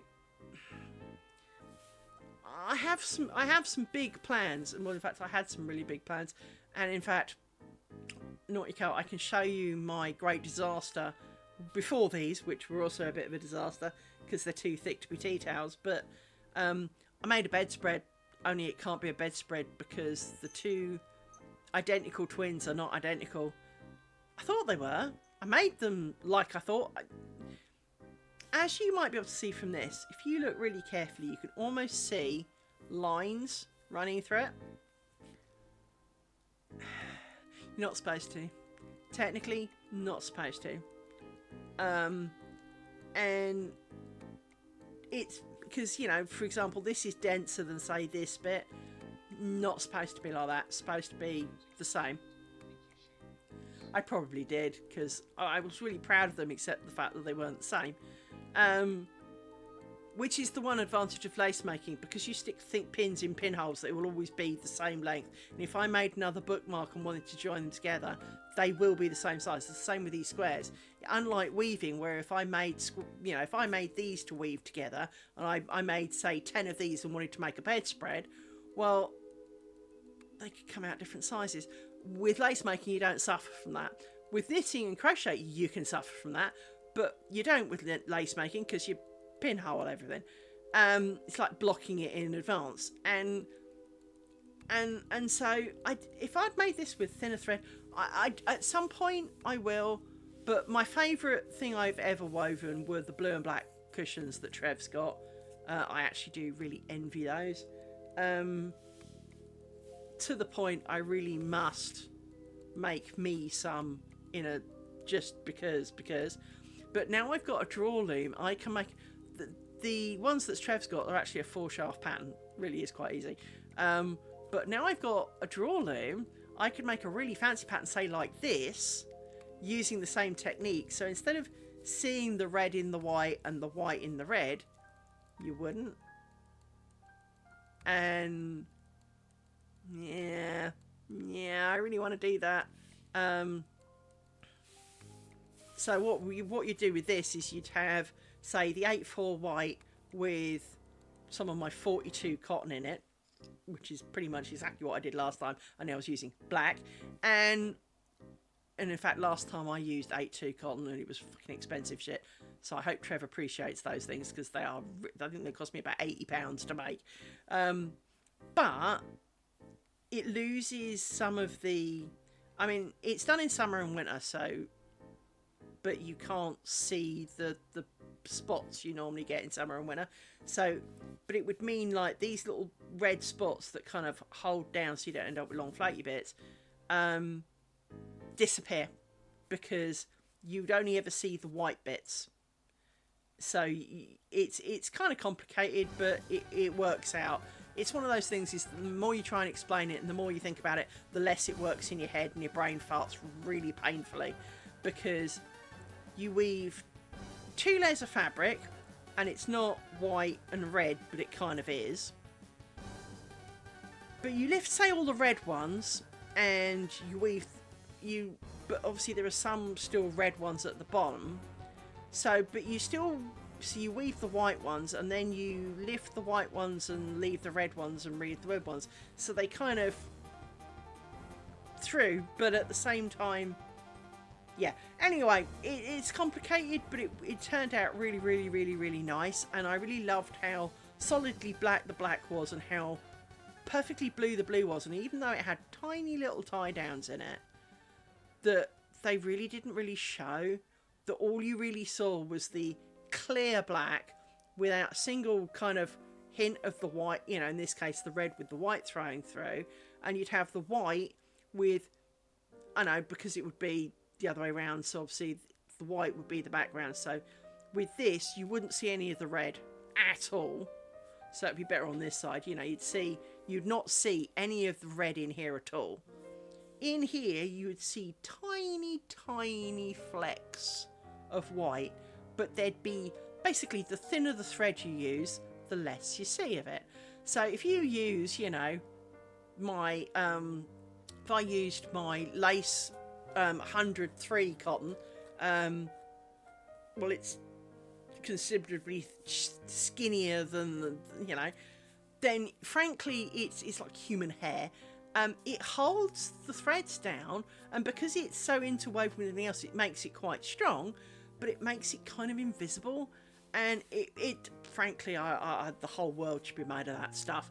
And I did want to make like a throw for the couch, and this is the kind of stuff you should make it from, because it's plenty thick. I mean, this stuff is couch level material.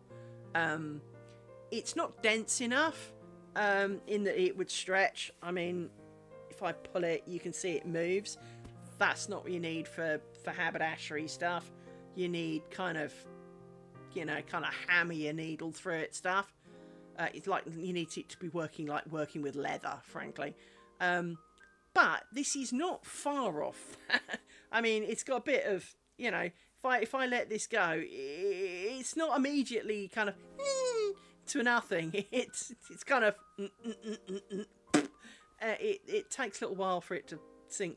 So it is fairly dense, but it's not quite dense enough for that. But people do, I mean, they make some marvellous stuff, and this is nothing. This is amateur shit, but I'm still really proud of it, because I still really like it.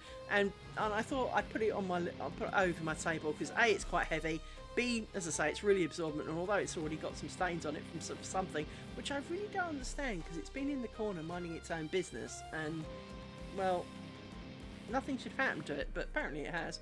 It's just as well I wasn't giving it away for Christmas, but I've got plenty more of them. Really, seriously, plenty more of them. I might change them as we go along. Almost like the 12 Days Christmas kind of deal.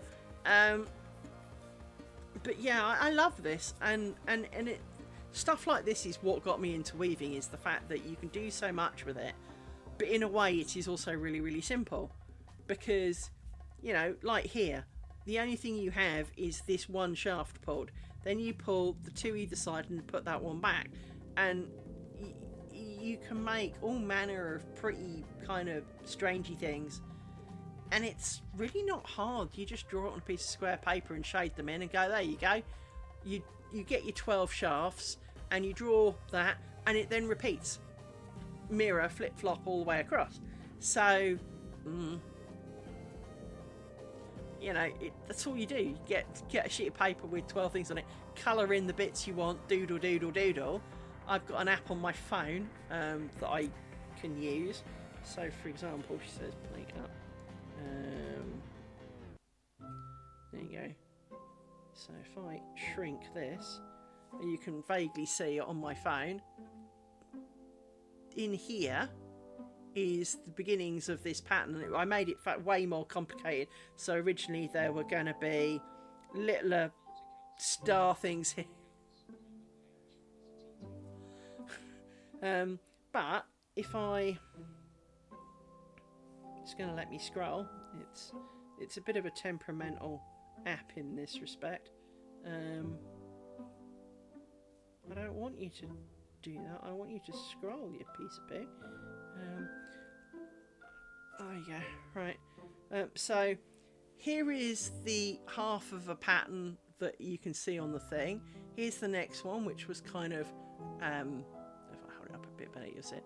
You've got things. I've got some snowflakes, some circles with kind of snowflakes, bells, a couple of bells, some circles, some Celtic-y knots. Oh, I fucked up the Celtic knot ones. Don't come for me. I fucked up the Celtic knots. Some zigzags, some trees. I made the trees. I wrote Christmas. This was the Celtic knot I screwed up. I managed to make them swap in the wrong place. I made this one. This was nice. The circles. The circle one works quite well. That one worked quite nicely.